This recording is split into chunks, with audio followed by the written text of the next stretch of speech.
नमस्कार, म क्रान्ति सुब्बा आजको होस्ट नेपाल एचडिडी टिभीमा तपाईँहरूलाई स्वागत छ। World wide lockdown corona virus सम्बन्धी हामीले सिरिज चलाउँदै आएको अहिले हामी 53औं एपिसोडमा छौँ।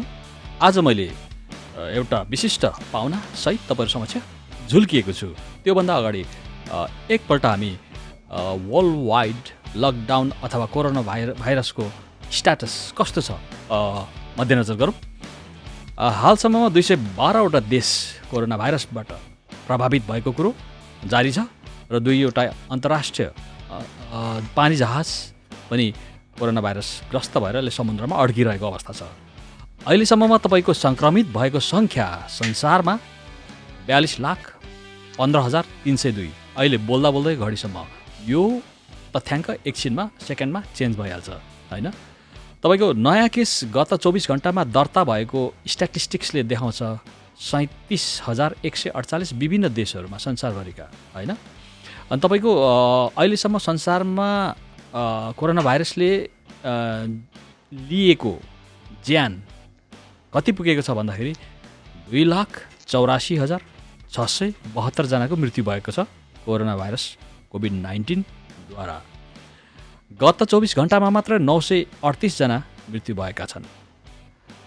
यसै गरी युएसए अहिले कोरोना भाइरसको वुहानको रूपमा स्थापित भएको कुरो जगजाहेर छ। अहिले युएसएमा सङ्क्रमण हुनेको सङ्ख्या 13,69,025 जना पुगेको छ।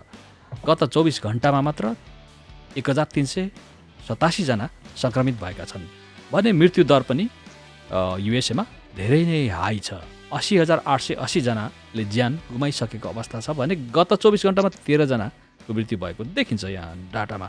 स्पेनको हालत त्यही छ। स्पेनमा पनि तपाईँको गत 24 घन्टामा 123 जनाको मृत्यु भएको छ। युकेमा 210 जनाको, रसियामा 94 जनाको, ब्राजिलमा 84 जनाको, इरानमा 45 जनाको मृत्यु भएको छ गत 24 घन्टामा। एवं रीतले हङकङमा पनि तपाईँको 1,048 केस छ भने 4 जनाको मात्रै मृत्यु भएको छ। पहिला नै भएको। रिकभर हुनेको सङ्ख्या 985 छ। नेपाल कोरोना अपडेट अहिले मेरा पाहुनाज्यूले तपाईँहरू समक्ष पस्कनुहुन्छ। अब यति भन्दै म मेरो पाहुनालाई तपाईँहरू समक्ष ल्याउँदैछु। उहाँ एकजना स्रष्टा हुनुहुन्छ, उहाँ कवि हुनुहुन्छ, आफैमा रेडियो कर्मी हुनुहुन्छ, सञ्चारकर्मी, कथाकार हुनुहुन्छ, समालोचक हुनुहुन्छ।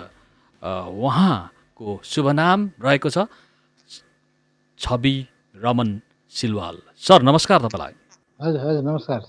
हजुर नमस्कार। कस्तो हुनुहुन्छ सर? ठिक छ एकदम। अनि लकडाउन नेपालमा जारी छ होइन? आज लकडाउनको 49 दिन भयो। 49 दिन भयो। ओके, तपाईँले आफ्नो रेडियो अन्नपूर्ण सञ्चारकर्मीको रूपमा तपाईँ कार्यरत हुनुहुन्छ। तपाईँले आफ्नो सञ्चारकर्मलाई चाहिँ कसरी यथावत राख्नुभएको छ त? अहिले मैले चैतसम्मको चाहिँ मैले रेकर्डिङ गरिसकेका थिएँ। अनि वैशाख लागेपछि यसलाई मैले 1-2टा प्रोग्रामहरू रिपिट गरेँ र अरू बाँकी त्यसपछिका प्रोग्राम चाहिँ मैले यो भर्चुअल प्रविधिबाट स्रष्टाहरूका सँग चाहिँ त्यही यो प्रविधि मार्फत जोडेर त्यसरी सञ्चालन गरिराखेको छु। तपाईँले त्यो रिपिट गर्नुको कारण चाहिँ तपाईँले अलिकति समयलाई किन्नुभएको, टाइम बाई गर्नुभएको? हजुर हजुर हजुर। अब यो अलिकति त्यतिखेर के गर्ने कसो गर्ने सबैको मनस्थिति त्यो यो कोरोनाको मनस्थिति थियो नि त। 1-2 हप्ता त अलिकति हुनै भयो। अनि त्यसपछि मान्छे अलिक सहज रूपमा लिन थालेपछि अनि यो प्रक्रिया फेरि सुरु भयो। भन्नुको अर्थ 1-2 हप्ता त तपाईँको बेचैनतामै बित्यो। किङ कर्तव्य विमूर्तमा के कसो गर्ने होइन आइडिया भएन होइन? यहाँ म मात्रै होइन सबैको त्यस्तै भयो कि कसैले त्यो मुडै भएन कि भन्ने नै भएन, निस्किनै भएन, के हुन्छ त्रासमा भयो। अलिकति सहजमा हुन थालेपछि अनि विभिन्न हाम्रो अहिले साहित्यकारहरू अनलाइनमा आउने अनि अनलाइन मार्फत गर्ने, जुमबाट, स्काइपबाट, भाइबरबाट, मेसेन्जरबाट धेरै प्रविधिहरू आए, धेरैहरू चाहिँ गयो अनि मान्छेलाई अलिकति हो रहेछ भने अनि फेरि त्यसरी सुरु गरे। जस भाव शून्यता रह्यो त्यहाँ। हजुर ठिक छ। भनेपछि अहिले तपाईँको सञ्चारकर्म भर्चुअली तपाईँले घरबाटै कन्ट्याक्ट गरिरहनु भएको छ? हजुर हजुर त्यसै चलिरहेको छ। पहिलाको चाहिँ तुलनामा अहिले चाहिँ कठिन त छैन नै होला? छैन अहिले छैन। मान्छेहरूकोमा कसै नै पहिला चाहिँ के हो यस्तो यस्तो भन्ने हुन्थ्यो। अहिले चाहिँ मान्छे त अलिकति त्यसलाई सहज आयो भने यस्तो रहेछ भन्ने कुरामा अलिकति सहजता आएको छ। ओके सर, भनेपछि तपाईँको कोरोना सम्बन्धी कविता पहिला सुनिहालौँ कि यहाँ अलिकति त्यो एउटा तपाईँले थुप्रै कोरोना सम्बन्धी लेख्नु भएको भन्ने पनि सुनियो। कतिवटासम्म अहिले कविता कोर्नुभयो? मैले मैले कोरोना सम्बन्धी चाहिँ अहिले 5वटा कविता लेखेको छु। 3टा चाहिँ मसँग अहिले सुनाउनु अलिअलि बाँकी छ, म सुनाउँछु। त्यो अलि यो सञ्चारमा पनि गइसकेको पनि चिज हो। अनि म अहिले कोरोना, हजुर हुन्छ, कोरोना सम्बन्धी कस्तो भने यहाँ बस्दा बस्दै समाचार हेरिन्छ होइन। हजुर होइन, यो बस्दा बस्दै समाचार हेरिन्छ होइन। समाचार हेरेपछि मान्छेहरूको त्यो पीडा देखियो क्या। पीडा देखेपछि अनि सरकारले पनि के गर्ने, ल्याउने कि नल्याउने, त्यो बोर्डरमा भएको मान्छेलाई उनीहरूको त्यो दुःख क्रन्दन, महाकाली नदी पार गरेर हिँडेका छन्। राति राति उनीहरूको पुलिसले खेच्छन्, यताको पुलिसले आउन दिएनन्, त्यो बिचमा रोइराखेका छन्। यी बडा बहुत चाहिँ त्यो पीडा देखेँ क्या मैले। हजुर पहिलो कविता मैले यसरी लेखेँ, आँसुहरू। छोटो कविता छ। आँसुहरू आँसुहरू जम्मा भएर जब भेल बनेर बग्न थालेपछि, आँसुहरू जम्मा भएर जब भेल बनेर बग्न थालेपछि त्यो भेलले कसैलाई पनि चिन्दैन। ए सावधान, सक्छौ भने ती आँसुहरू भेल हुनबाट रोक, सक्छौ भने ती आँसुहरू भेल हुनबाट रोक। तथापि तिमी पनि त्यो भेलमा बग्नबाट जोगिनेछौ। धन्यवाद। मेरो छोटो कविता हो। यो चाहिँ तपाईँको चाहिँ एउटा कोरोना भाइरस ग्रस्त भएर क्रन्दनमा परिरहेका मान्छेहरू जो चाहिँ एउटा आफ्नो देश फर्कनु चाहन्छन्, जो मरे पनि देशमै मरौँ होइन, आफन्तकोमै मरौँ, आफ्नै आँगनमा मरौँ भन्ने भावना नै त्यहाँ ओतप्रोत हो नि होइन। त्यो हुँदाखेरि त्यसले गर्दाखेरि त्यसै दिएको। हजुर, कसैले सुनेनन् कि त्यो बेलामा। यहाँदेखि मान्छेहरू तराईतिर पनि यहाँहरू 7 दिन लगाएर 2 हप्ता लगाएर पनि मान्छे हिँडेर गए। उनीहरूका खुट्टाका पैतालामा त्यो ठेला देखाउँथे। उनीहरू कोही खान नपाएर बसिरहेको थिए। त्यतिखेर कुनै पनि मान्छेहरूले त्यसलाई सहयोग गरेन कि। अनि त्यसपछि चाहिँ त्यो सबै कुरा देखिसकेपछि सुरु भयो सहयोग गर्ने, गाडीमा लगिदिने। अनि सबै एकदम अन्यलमा भएर बस्दाखेरि उनीहरू पनि के गर्ने, खान पाइँदैन कि के गर्न पाइँदैन कि, यहाँ बस्यो भने के हुन्छ भनेर घरतिरबाट पनि फोन आउन थाल्यो। उनीहरूका क्रन्दन यसरी पोखियो कि सडकमा, सायद त्यो आँसुहरूले कहिल्यै पनि माफ गर्दैन जस्तो लाग्छ क्या मलाई। अब हुनु त यो एउटा अकल्पनीय ढङ्गले महामारी एकैचोटि वात्तै आएको कारणले चाहिँ विपत्ति व्यवस्थापन को संयन्त्र मुलुकमा अलिकति कमजोरै भइरहेको अवस्थाको परिणाम पनि हो कि के हो? त्यो पनि हो। तर एउटा कति कस्तो हुन्छ भनेदेखि त्यो हामी कहाँ छौँ र कतिसम्म भयो भन्ने कुरो अलिकति सावधानी पनि हाम्रो सरकारले अप्नाएन कि। त्यतिखेर मान्छेहरू कति दुःखमा छन्, कति खान पाउँछन्, के गर्छन्। म राम्रो छु, मसँग सबै सम्पन्न छ भने सबै सम्पन्न छ भन्ने कुरो सोच आयो क्या त्यतिखेर। अनि मान्छेहरूको जब यहाँ अहिले के हुन्छ भनेदेखि महलमा बस्नेले त्यही मात्रै देख्छ कि हामीभन्दा गरिब मान्छे नै छैन जस्तो देख्छ कि। उनीहरूले कहिले पनि सतहमा भुइँमा देखेनन्। अनि त्यो पीडा जब यो सञ्चारले देखाउन थाले अनि मान्छे ओहो हामीभन्दा पनि दुःखी छन् भाइ भन्ने उनीहरूले सोच्छ क्या। अनि अलिकति महाराजा पारामा गयो क्या उनीहरू पनि। होइन, तपाईँको यस्तो छ नि त, अब अहिले त जुन एउटा साम्यवादी आस्थामा राख्ने नेकपा पार्टी, जनताको पार्टी, जनवादी पार्टी भनिन्छ। त्यो हुँदाखेरि जनताको इस्युहरू विषयप्रति संवेदनशीलता त स्वाभाविक रूपले हुनुपर्ने हो नि, होइन र? अब यो सर्वहारा पार्टीबाट सर्वहारालाई चाहिँ गर्छु भन्न आएको पार्टी हो, त्यो त हुनुपर्ने स्वाभाविकै हो। तर 81 यो यस्तो सङ्ग्राम देख्यो कि यो यस्तो हुन्छ भन्ने पनि थाहा थिएन। उनीहरू पनि आन्दोलन भयो कि के गर्ने, लगिहाल्यो सरिहाल्छ कि भन्ने। अनि गाउँमा पनि ल्याएर राख्दाखेरि पनि मान्छे ल यो मान्छेलाई के हुन्छ भन्ने कुरा अलिबाट के अन्यलताले गर्दाखेरि यसको सहज व्यवस्थापन हुन सकेको हो भन्ने कुरा मेरो ठम्याइ छ। तर दुःख पाउने त पाएँ नि। तर पनि जस्तो एउटा सरकारलाई जहिले पनि एउटा अभिभावकको रूपमा मानिन्छ, हेरिन्छ र जिम्मेवारी लिनु पनि पर्दछ नैतिक रूपमा पनि होइन। त्यो हुँदाखेरि चाहिँ सरकारले आफ्नो कमजोरी चाहिँ त्यसलाई चाहिँ त्यो बखतमा चाहिँ देखाएकै मान्नु पऱ्यो। भलै सरकारकै आफ्नो किसिमको बाध्यताहरू होला होइन, तर चाहिँ एउटा चाहिँ अभिभावकको हिसाबले त अभिभावकै हो नि त, होइन र? सरकार त एउटा हाम्रो जनताको अभिभावकै हो। उसले अभिभावकको जस्तो व्यवहार त्यतिखेर भएन कि। जस्तो तपाईँको बोर्डरमा हाम्रो भारतीय बोर्डरबाट मान्छेहरू आएर बसे, त्यो कर्णालीमा चिसो पानीमा उनीहरू पौडी खेलेर आए। उनीहरूको लागि आफ्नो देशमा क्वारेन्टाइनमा बस्छु भन्दा आफ्नो देशमा आउँछ। आजको डेटमा पनि तपाईँको 2100 मान्छेहरू त्यहाँ बसिरहेछन्। भारतीयले खेद्यो, नेपालीले पनि खेद्यो, हामी खान अहिले पनि छन्, अहिले पनि छन्, तपाईँहरू म बोल्दा अहिले पनि छन्, अपडेटमा पनि छन्। उनीहरूले के भनिरहेको छ भने तपाईँ हामी थाकिसक्यौँ, हामी 15 दिन 20 दिन लाएर हामी हिँडेर आएका मान्छेहरू हौँ यहाँ, हामी थाकिसक्यौँ, यदि सरकारले हामीलाई हेर्दैन भने हामी सामूहिक रूपमा आत्महत्या गर्छौँ भनेर उनीहरूले अहिले पनि भनिरहेछन्। होइन, यस्तो यो अवस्था छ क्या यो कुरो। जस्तै 49औँ दिन लकडाउन भएको भन्ने हो होइन, तर चाहिँ अहिलेसम्म त्यो यो उदासीनता त अलिकति अमानवीय भएन र?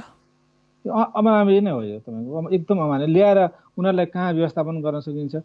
अहिले पनि तपाईँको अहिले अहिले भर्खरको न्युज आएको छ, दुबईको सरकारले चाहिँ के गर्यो भनेदेखि तिमीहरूको मान्छेहरू मन्त्रालयले चिठी लेखेको अहिले भर्खरै न्युज पढेँ मैले एकछिन अगाडि कि हामी तिमीहरूको यो नेपालीहरूलाई त्यहाँ प्लेन चार्टर गरेर हामी ल्याइदिन्छौँ, हामीलाई केही पनि चाहिँदैन, तिमीहरू चाहिँ राख्ने व्यवस्था गरेर मलाई चिठी लेखेर परराष्ट्र मन्त्रालयलाई चिठी आएको छ। अनि परराष्ट्र मन्त्रीले के भन्नुभएको छ भने अहिले हामी यसलाई सक्दैनौँ, हाम्रो यहाँ व्यवस्थापन नगरिकन कसरी मान्छे ल्याउने भन्नुभएको छ कि। ल हेर्नुहोस् है, त्यसरी ठाडै भन्नु मिल्छ होला र? अहिलेको तपाईँको त्यो बारखरी.com भर्खरै हेरेको है। बहुत यो चाहिँ तपाईँको मान्छेहरूको चाहिँ कस्तो भने एकदम दुःख छ क्या यो हेर्दाखेरि नै। अनि यो कोरोनाको त आफ्नो कहर छँदैछ होइन। यसरी मान्छेहरू जब आफ्नो आफन्त, आफ्नो देश र आफ्नो आफन्त खोज्ने बेलामा चाहिँ, अभिभावक खोज्ने बेलामा चाहिँ त्यो अभिभावकले यसो भनिदिएपछि त अनि बरु कठिनको स्थिति त्यतिखेर आउँछ क्या। जस्तै तपाईँको प्रकारान्तरले आज केपी ओली प्रधानमन्त्रीज्यूको र मोदीको पुतला दहन गराइयो, त्यो यिनीहरूकै यस्तै चाहिँ तपाईँको विसङ्गतिहरूको एउटा कुण्ठाको, रिसको, आवेगको विस्फोटन, संयुक्त विस्फोटन अथवा साझा विस्फोटन थियो कि आजको विषय छुट्टै हो? यो चाहिँ विषय के हो भन्नुहुन्छ भने तपाईँको अहिले यो कालापानी लिम्पुवाधुरामा उनीहरूले बाटो लिएर उसमा गयो चाइनासम्म, त्यो कैलाश मानसरोवरको बाटो इन्डियाले बनायो, उनीहरूले उद्घाटन गर्यो अस्ति। त्यसको विषयमा विद्यार्थीहरूले चाहिँ नि अथवा हाम्रो राष्ट्रवादी भनौँ न उनीहरू, अब यहाँ त दुईवटा किसिम छ कि तपाईँको राष्ट्रवादी र अराष्ट्रवादी भन्ने कुरो छ कि। उनीहरूले चाहिँ त्यो मोदीको र हाम्रो पिएमको पुतला जलाए, त्यो चाहिँ एउटा म अराजक मान्छु। किनभने त्यो अहिले पुतला जलाएर तपाईँको सडक तताएर अनि दुनियाँलाई मान्छेलाई गाली गरेर हुने कुरा होइन। यो कुरा चाहिँ तपाईँको सीमा विवाद भनेको कुटनैतिक चिजले गर्ने हो होइन। यो चाहिँ यिनीहरूले अलिकति अराजक चाहिँ म ठान्छु। तर त्यसमा त्यो कोरोनाको कहर पनि मिक्सअप भएको छ कि छैन इमोसनल्ली? यसमा चाहिँ कोरोनाको कहरको मिक्स छैन, परोक्ष रूपमा छ जस्तो लाग्छ मलाई चाहिँ। किनभने मान्छेले कसरी चाहिँ आफू विस्फोट हुँ भन्ने त भइरहेछ नि, राहत नपाएर। होइन, लकडाउन यो एउटा चाहिँ लकडाउनमा अस्ति चाइनाको मान्छेहरू गएर सिंहदरबारमा पुलिस कुट्यो भने उनीहरूलाई आफ्नो देशमा जानुपर्ने चाहिँ मलाई देश पुऱ्याइदियो भन्ने कुरा हो। अनि आजको चाहिँ अब किन लकडाउनको उल्लङ्घन गर्यो भन्ने कुराले गर्दाखेरि त्यो किसिममा मात्रै हो, नत्र भने पुतला दहन गर्नको लागि त उनीहरूलाई त्यो चाहिँ अब अहिले चाहिँ त्यस्तो गर्नु, आखिर त्यो सडक उफ्रेर पुतला जलाएर हुने कुरा होइन। यो हामीले अहिले 2013देखि मैले अध्ययन गर्दाखेरि 2013देखि नै त्यो बाटो खनिरहेको छ र त्यतिखेरसम्म कुनै पनि मान्छे बोल्दैन भने जब उद्घाटन गरेपछि सबै तात्छ होइन। यो त एउटा कुटनीतिक चिजले कि यो तपाईँको सीमा विवाद भनेको तपाईँको विद्यार्थी उफ्रेर सडकमा उफ्रेर गर्ने चिज होइन। यो त सरकार टु सरकारले चाहिँ नि बसेर चाहिँ नि ल्याउने कुरा हो। अहिले हामी कस्तो छौँ भने हाम्रो यो देशमा मैले हेरिरहेको छु, हाम्रो देशमा उत्पादनशीलहरू उद्योगहरू सबै बन्द छन्। हेर्नुहोस्, यहाँ फर्स्ट आएको भनेको राजनीतिक व्यापार मात्रै हो, भ्रष्टाचारी व्यापार मात्रै छ। हेर्नुहोस्, अनि यस्तो स्थितिमा चाहिँ हामीहरू कसैसँग न्यु खोजेर चाइनासँग, भारतसँग, अमेरिकासँग न्यु खोजेर बस्न सक्दैनौँ। जस्तै तपाईँको कुराहरूलाई चाहिँ अलिकति अराजक हो यो। ठिक छ, सीमा मिचिएको बारेमा केही हदसम्म त सीमा मिचिएको त हो नि, त सीमा मिचिएको कुरो त हो नि। हो त, त्यो त सीमा मिचेको हो। त्यो तपाईँ हामीले त बोल्ने कुरा, हामीले लेख्ने कुरा, हामीले गर्ने कुरा गर्ने हो। तर त्यो सरकारलाई पनि अलिक घचघचाउनको लागि त्यो हो। अब लकडाउनको बेलामा सरकारलाई घचघचाउनको लागि त्यो पुतला दहन गर्यो, अब त्यो त एउटा चाहिँ अलिकति भयो। जस्तै यस्तो बेलामा यो अलिकति समाजमा अराजकता फैल्याउने तत्त्वहरूको पनि त्यहाँ गठजोड छ कि के हो? किनभने लकडाउन छ, मान्छे सङ्क्रमणबाट बस्नु नै यहाँ धौधौ परिरहेको अवस्थामा के को नारा जुलुस? त्यो चाहिँ उनीहरूले बुझ्नु पर्थ्यो। तर यस्तै बेलामा यी कुराहरू आउँछन् क्या। त्यो चाहिँ के कमजोरी म देख्छु भने सरकारले पनि आफ्नो कमजोरी देखाइदियो कि। आफ्नो कमजोरी देखाएर हामीले गर्न नसके अलिकति उफ्रिन्छन् जान्छन् भन्ने कुरा उनीहरूले पनि सोचिदियो। अनि त्यो भनेपछि मान्छेलाई के भने जब पहिला तपाईँको आफ्नो एउटा राष्ट्रियता भन्ने कुरा हुन्छ नि, अनि त्यो हिसाबले पनि मान्छे आए। तर त्यहाँ कस्तो हुन्छ भने हाम्रो नेपालको आन्दोलन नै त्यस्तै तालको छ क्या। 2-4 दिन आन्दोलन एकदम रिभर्सिङ गर्छ, त्यस पछाडि छोडिदिन्छन्, के मिल्छ कहाँ मिल्छ थाहै हुँदैन। आन्दोलन गर्नु स्वाभाविक छ, सीमा मिचेको हिसाबले जनताको पनि मुटु दुख्नु ठिक छ, भावनामा चोट लाग्नु ठिक छ, तर अहिले यो राइट टाइम चाहिँ होइन। राइट टाइम चाहिँ होइन अहिले। ठिक छ, यो चाहिँ यसलाई दबाब दिनु ठिक छ, राइट टाइम चाहिँ होइन यो। तर सरकारले पनि अलिकति सरकारलाई त पूर्व सङ्केत त थियो नै यस्ता कुराहरूको। होइन, पूर्व सङ्केत भन्दा पनि यिनीहरूसँग सबै कुरो थाहा छैन। जबसम्म तपाईँको 2013 सालदेखि त्यो हाम्रो सीमाबाट बाटो खनिरहेछ भने यिनीहरूलाई सबै थाहा छ नि। 19 किलोमिटर बाटो खनिले त सरकार के हेरेर बसिरहेछ त? भनेपछि यो समग्र देश र जनता र मुलुकप्रति नै नेताहरूको उदासीनता चाहिँ यो प्रष्टै देखियो। एकदम प्रश्न छ। उनीहरू कताबाट के छैन भन्ने कुरा हामी त साधारण जनतालाई थाहा हुँदैन। हामीले कुरा लेख्ने कुरा मात्रै हो, बोल्ने कुरा बोलिदियो भने बोल्ने हो। अब उनीहरूलाई चाहिँ यो कुरा थाहा छ, कुटनैतिक कुरा कसरी चलाउनुपर्छ। यिनीहरू कुटनीतिकै छैनन् कि वास्तवमा। हामी एकदम कुर्सी वरिपरि घुमाएको छ नि, त्यो म्युजिकल चेयर जस्तो मात्रै भइरहेछ। त्यसको अर्थ चाहिँ नि सच्चा सरकार देश र जनताको लागि भनेर गठन भएको सरकार नै नेपालको राजनीतिक इतिहासमा अहिलेसम्म उदाएको छैन भन्नु पर्यो। अब सच्चा राष्ट्रियता भनेको यो यस्तो हुन्छ, तपाईँको सच्चा राष्ट्रियता नभए भन्नु कुरा पनि केही त पनि होलान् होइन। देश र जनताको लागि म गर्छु भनेरै आउने हुन्, नभएको पनि होइन। अब यिनीहरू अलिकति परिबन्धमा पनि परेका छन् कि भन्ने कुरा पनि हुन्छ होइन। अब त्यो देश र अब जनताको लागि गुमराहमा राखेर परिबन्धमा पर्नु पनि यो कुरा पनि बेग्लै होला। यो कति कस्तो छ भने अब हामी त्यो चाहिँ सबै कुरा चाहिँ के हो भने हामी आफूमा निर्भर छैनौँ। आफूमा निर्भर नभएपछि यी कुराहरू हुन्छन्। हेर्नुहोस्, आफूसँग निर्भर हुने कुरा भन्नुको त चाहिँ भू राजनीतिको असर पनि भन्नु मिल्यो होला होइन। भू राजनीति त अब छँदैछ। अरूको कुरा पनि उद्योगहरूबाट हामी पनि छैनौँ कि। हामीसँग अहिले 97% चाहिँ तपाईँको जब बाहिरबाट आउँछन्। यो लकडाउनमा पनि तपाईँको भन्नुको अर्थ चाहिँ तरकारी भारतको परनिर्भरता नै हाम्रो लागि अभिशाप भयो। त्यो पनि हो त। यहाँ त सधैँ छैन। हामी अहिले म तपाईँलाई भन्छु कि हाम्रो अहिले समाचारमा देखाएको, हामी त गएनौँ। तरकारीमा तपाईँको बन्दा काउलीहरू तरकारी चाहिँ सबै डोजरले जोताइरहेछ नेपालमा। अनि भारतबाट अरबको तरकारी चाहिँ आइरहेछ भनेर हामी आज यति निर्यात आयात भयो भनेर उनीहरूले देखाइरहेछन् कि तथ्याङ्क सरकारले देखाउँछ भनेपछि। अनि यो कि हामी त परनिर्भर त्यसरी चाहिँ घाँटी निबोटिरहेछ नि त।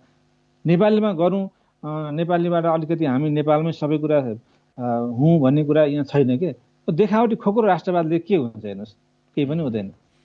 त्यही चक्रव्यूहमा जुनै प्रणाली आए पनि, जुनै व्यवस्था आए पनि, जुनै नेता आए पनि त्यही चक्रव्यूह तोडिन नसकेको चक्रव्यूहमा हामी रुमली रहने नै हाम्रो नियति हो। सक्दैन तपाईँको, किनभने सक्दैन कि त्यो अब के परिबन्धमा होला उनीहरूलाई। अब राजनीतिक छ हामी अब त्यो स्टेजमा पुगेको छैनौँ। अब यो चाहिँ कस्तो भने एउटा फिल्म जस्तै छ क्या। ठ्याक्कै इन्डियन फिल्महरू आउँछ नि, राजनीति गऱ्यो अनि जनताबाट नगयो, हामी नै अब भोट माग्ने बेला गयो, त्यस पछाडि छैन। तर स्थानीय अहिलेको चाहिँ के भने स्थानीय चाहिँले चाहिँ अलिकति राम्रो गरिरहेछन्।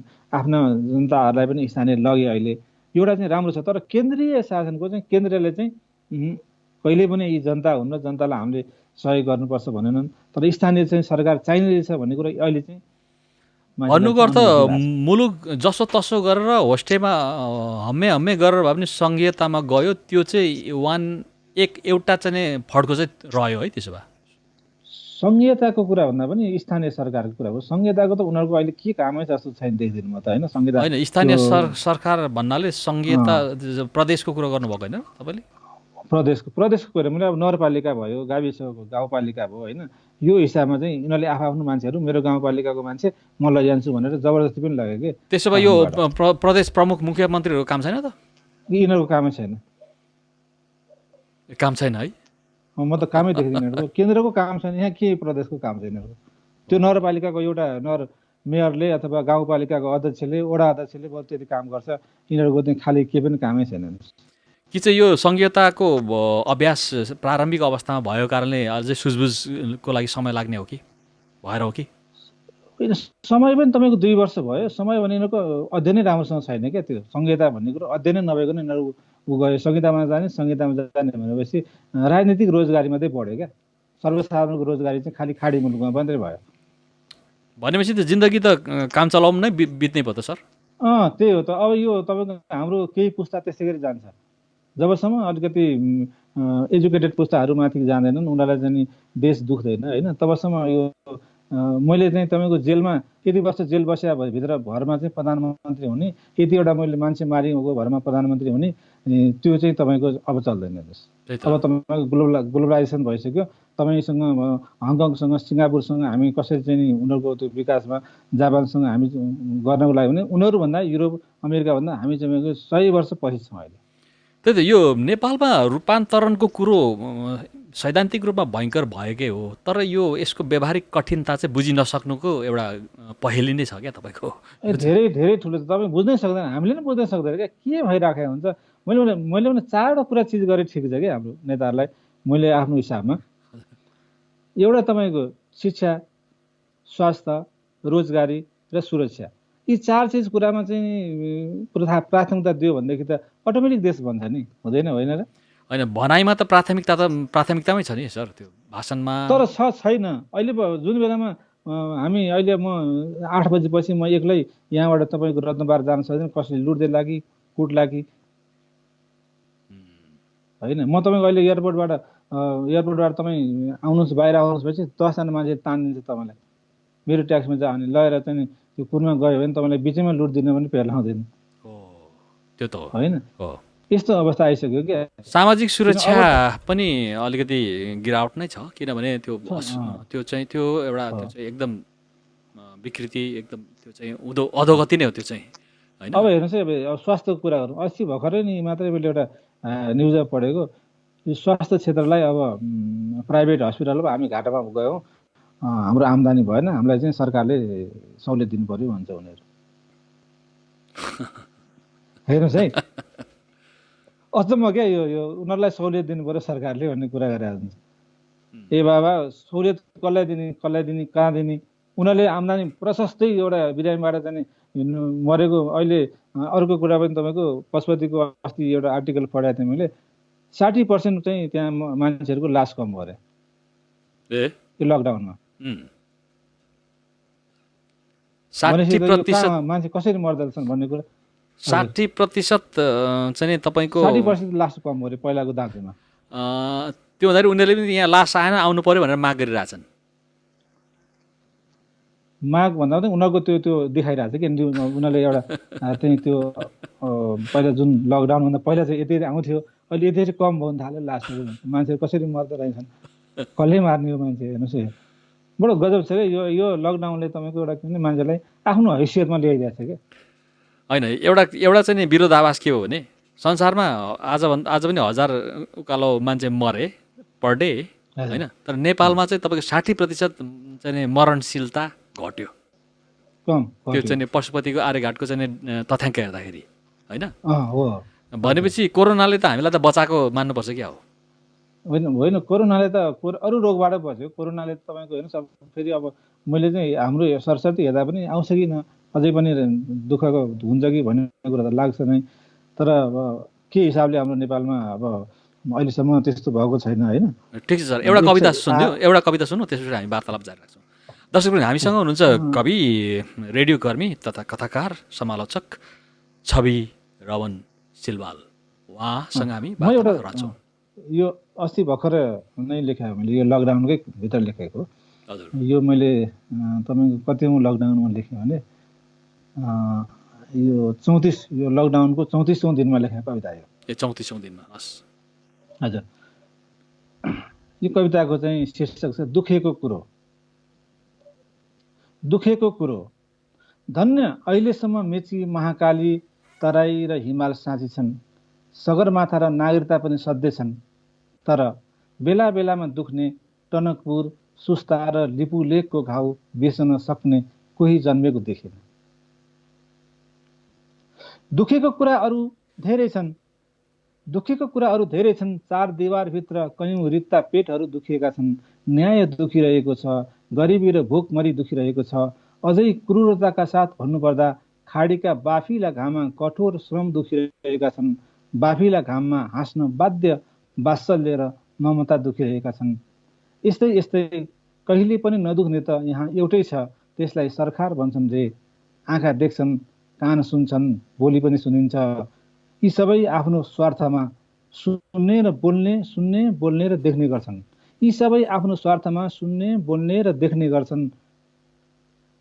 उसँग एउटा मुटु पनि छ रे, तर आफ्नो र आफन्तको चोटमा मात्रै दुख्छ रे। त्यसैले दुखेका धेरै घाउहरूको निष्कर्ष छ इतिहासले यिनीहरूको मुटु छाम्दा। त्यसैले दुखेका धेरै घाउहरूको निष्कर्ष छ इतिहासले यिनीहरूको मुटु छाम्दा। दुखेका मुटुहरूको पीडा केही हदसम्म शान्त हुँदो रहेछ। त्यति बेला धरतीलाई बेसमारी दुख्दो रहेछ। उनीहरूका लागि भएको बलिदान पनि तिनै दुखेका घाउहरू हुँदो रहेछन्। धन्यवाद। ओहो, यो त तपाईँले चाहिँ नि जस एउटा सरकारको चाहिँ बिम्ब सरकारलाई त दिनुभयो होइन सर? हजुर। यो चाहिँ सरकारको चित्राङ्कन चाहिँ तपाईँको एकदम यो निकै तपाईँले मर्मस्पर्शी ढङ्गले दिनुभयो होइन सर? हजुर हजुर। होइन, यस्तो अहिले बस्दाखेरि देखिन्छ नि, अब न्युज हेरिन्छ अनि एकदम दुख्छ क्या, हामीलाई दुख्छ। त्यो कुरा उनीहरूलाई दुख्दैन रहेछ। आज पनि मलाई त्यहाँ हेर्छु त्यो सीमामा आफ्नो देशमा आउन लागेका चाहेका उनीहरूका पनि बाल बच्चा छोराछोरी छन् होइन। अब उनीहरूका कसैका छोरा हुन्, कसैका श्रीमान हुन्, कसैका चाहिँ दाइ हुन्, कसैका भाइ हुन्। उनीहरू जब आफ्नो बोर्डरमा आइसकेपछि उनीहरू 15 दिन 21 दिन लाएर हिँडेर आएको छन् उनीहरू उहाँबाट। अब भोलिदेखि त्यो कुरा फेरि बढ्छ तपाईँको हेर्नुहोस्। अब किनभने भारतमा रेल चलेपछि त्यो रेल त्यहाँसम्म फेरि आउँछन् मान्छेहरू, नेपालीहरू।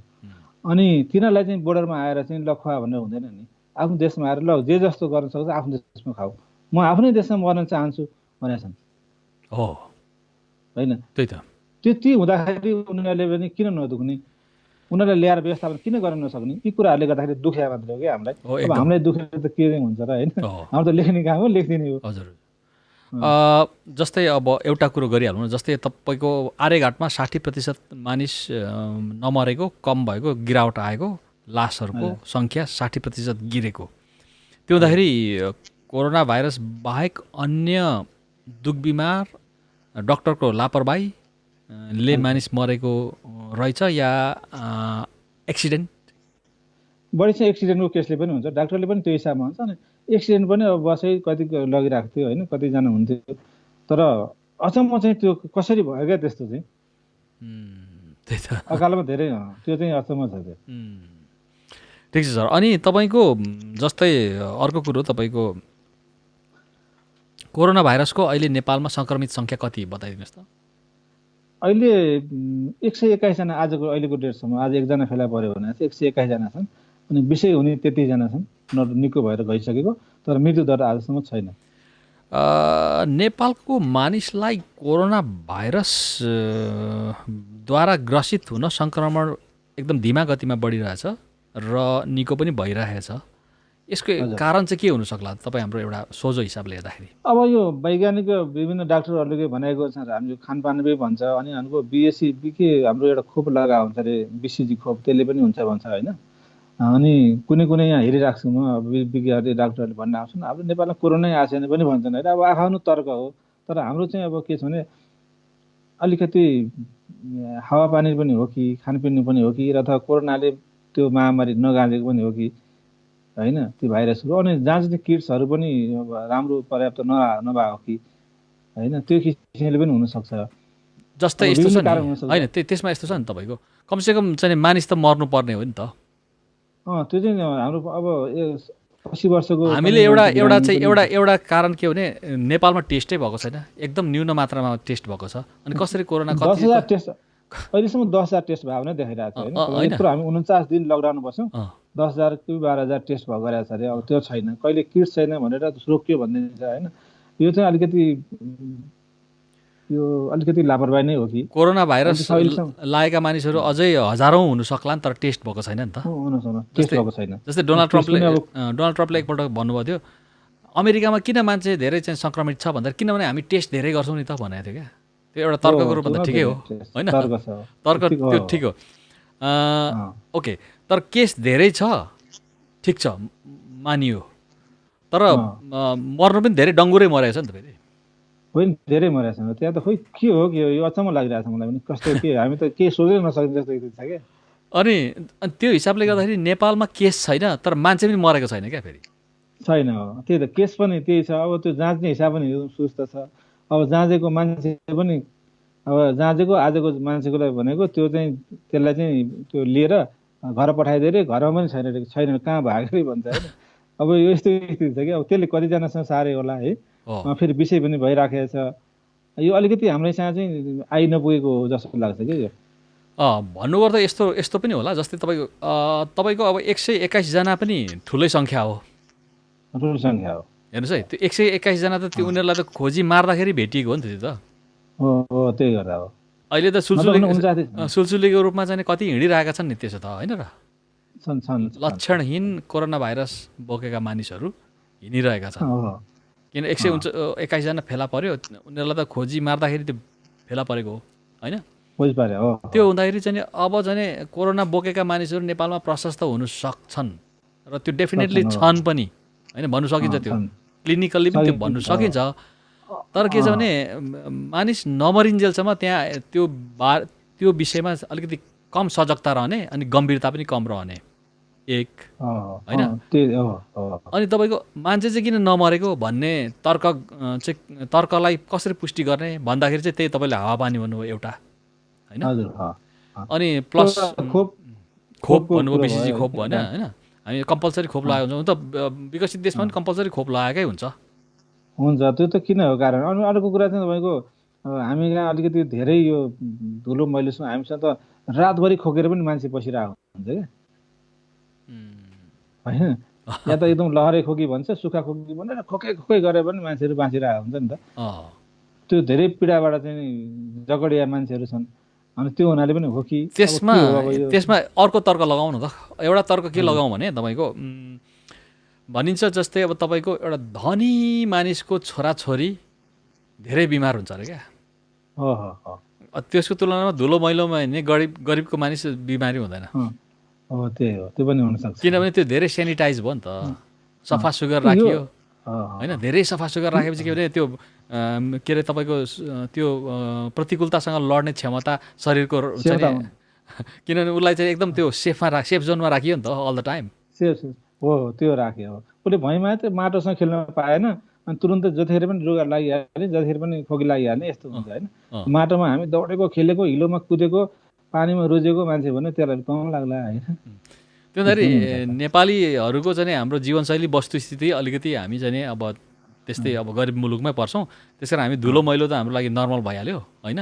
त्यो हुँदाखेरि त्यस्तो भाइरसले त हामीलाई नछोएको पनि होला, हुन पनि सक्ला। अब त्यो हामी मृत्यु हुने कुरोमा मात्रै है सर, फेरि मृत्यु नभएको सेन्समा मात्रै फेरि त्यो कुरो कस्तो, यो रोग चाहिँ कसरी चाहिँ सहरमुखी रोग रहेछ क्या फेरि तपाईँको।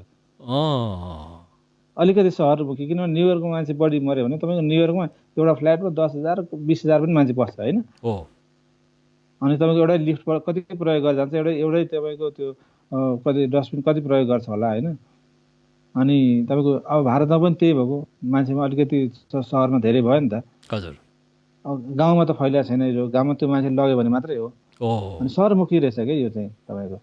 सहरमा बस्ने बित्तिकै सहरी जीवनको चाहिँ रोग प्रतिरोधात्मक क्षमता कम नै हुन्छ सहरमा बस्ने मानिसको। कम हुन्छ, किनभने हामीलाई कम हुन्छ पल्युसनले गर्दाखेरि, अनि फास्ट फुड, जङ्क फुड, होइन? अनि जीवनशैली, कार्यालय जानु पर्यो, काम गर्नु पर्यो, होइन? धपेडी, होइन? ती विविध कारणले गर्दाखेरि तपाईँको फेरि कार्बन मोनोअक्साइड गाडीको, होइन? अनि त्यो हुँदाखेरि त त्यसले त तपाईँको धेरै नै असर पार्छ नि। भनेपछि अब हामी कता जाउँ भने तपाईँको लकडाउनको डे 1 देखिको तपाईँको अहिलेसम्मको दिनचर्याको सरर रिभ्यू गरिदिनुहोस् न। के चाहिँ तपाईँमा गुज्रियो, कस्तो कस्तो तपाईँ मानसिक चाहिँ उसमा मोडहरूमा जानुभयो, एकपल्ट एउटा कवि मनलाई के हुँदो रहेछ भनेर। अब सुरुको बेलामा म अलिकति पर्यटन व्यवसाय पनि हुन भएको कारणले, अनि सुरुको त्यो लकडाउन हुनुभन्दा 2 दिन अगाडि हुन्छ कि भन्दै मेरो स्टाफबाट सबैलाई मैले आइतबार पठाइदिएँ। एकछिन तपाईँको चाहिँ कुरा काटेँ मैले। पर्यटन व्यवसाय तपाईँले गर्नुहुन्छ के, तपाईँको त्यो इन्टरप्राइजेसको नामहरू केही बताउन सकिन्छ? मेरो सिद्धार्थ क्रिएसन भन्ने ठमेलमा छ एउटा ह्यान्डिक्राफ्ट एक्सपोर्ट हाउस छ। अनि म आफै पनि बनाउँछु, मान्छेहरू मसँग लगभग 20 जना काम गर्ने मान्छेहरू छन्। तपाईँको आफ्नै उद्योग छ, फ्याक्ट्री छ? हजुर छ। अनि मैले चाहिँ नेपाली ब्यागहरू, गार्मेन्ट्सहरू त्यो मैले एक्सपोर्ट गर्छु, अनि कलेक्सन पनि गर्छु, होइन? अनि मसँग लगभग प्रत्यक्ष रूपमा 20-22 जना छन् काम गर्ने, अप्रत्यक्ष रूपमा त धेरैजना हुन्छन्। उनीहरूलाई चाहिँ मैले जुन लकडाउन 11 गते सुरु भयो, मैले 9 गते नै पेमेन्ट गरेर सबलाई पठाइदिएँ। भन्नाले किन तपाईँको क्यालकुलेसन के थियो पठाउनुको पछाडि? होइन, अब यो कति दिन लम्बिन्छ, यहाँ पनि अब अलिकति बस्दाखेरि पनि अब उनीहरूलाई पनि गाह्रो हुन्छ त, पछि हिँडेर पनि जानुपर्ने होला गाउँ, होइन? भन्नुपर्दा तपाईँलाई चाहिँ लकडाउनको पूर्वाभास भएको अवस्था थियो मसँग पूर्वाभास थियो। ओहो। अनि त्यो हुनाले अनि मेरो सामानहरू अझै पनि त्यो रोकिएको छ, जान पाएको छैन। अनि सबैजना मैले ताजा लगाइदिएँ। अनि मेरो कारखानाहरूमा तिमीहरू सुरक्षित भएर बस्ने, यहीँ काठमाडौँ बस्ने, सुरक्षित भएर बस्छ, होइन? खाना नपुग्यो भन्न के अरे व्यवस्था गरौँला। अनि जाने घर जो जान मन लाग्छ उनीहरू जाऊ भने उनीहरूलाई मैले सेफ ल्यान्ड पठाइदिएँ। उनीहरू भोलिपल्ट सोमबार सबै घर पुगे। कोही तराईका थिए, कोही कता थिए, उनीहरू आफ्नो हिसाबमा गए। अनि म पनि के अरे ढुक्क भएँ कि एकचोटि।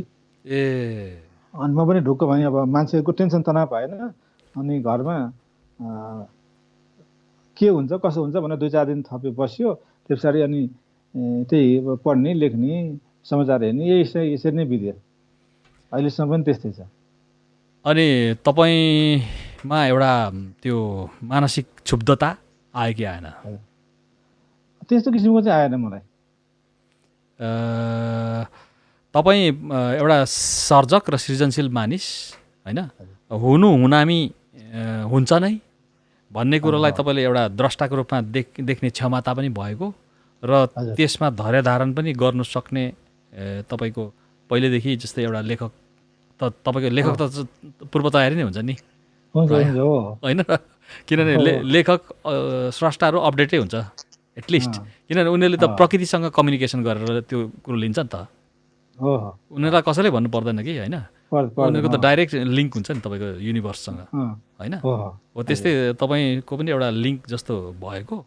अनि त्यस पछाडि चाहिँ तपाईँको त्यसले चाहिँ तपाईँलाई चाहिँ एउटा निढुक्क भएको अवस्था हो। तर जे हुनु त भइहाल्छ नि, चिन्ता गरेर काम छैन भन्ने कुरा हो। अब संसार हाम्रो मात्रै, मेरो मात्रै र समस्या होइन। यो अहिले त तपाईँको अहिले कतिवटा 300 भन्दा बढी देशमा यो सबै कुरा समस्या छ, होइन? त्यस कारणले पनि हामी चित्त बुझाएर बस्नुपर्छ। ल ठिक छ सर। अनि यो तपाईँको अब यो लकडाउनको चाहिँ समय लम्बिने क्रम नै जारी छ, फेरि अहिले कहिलेसम्म छ भन्नु नेपालको? अहिले 5 गतेसम्म छ हाम्रो। अहिले यो ज्येष्ठ 5, होइन?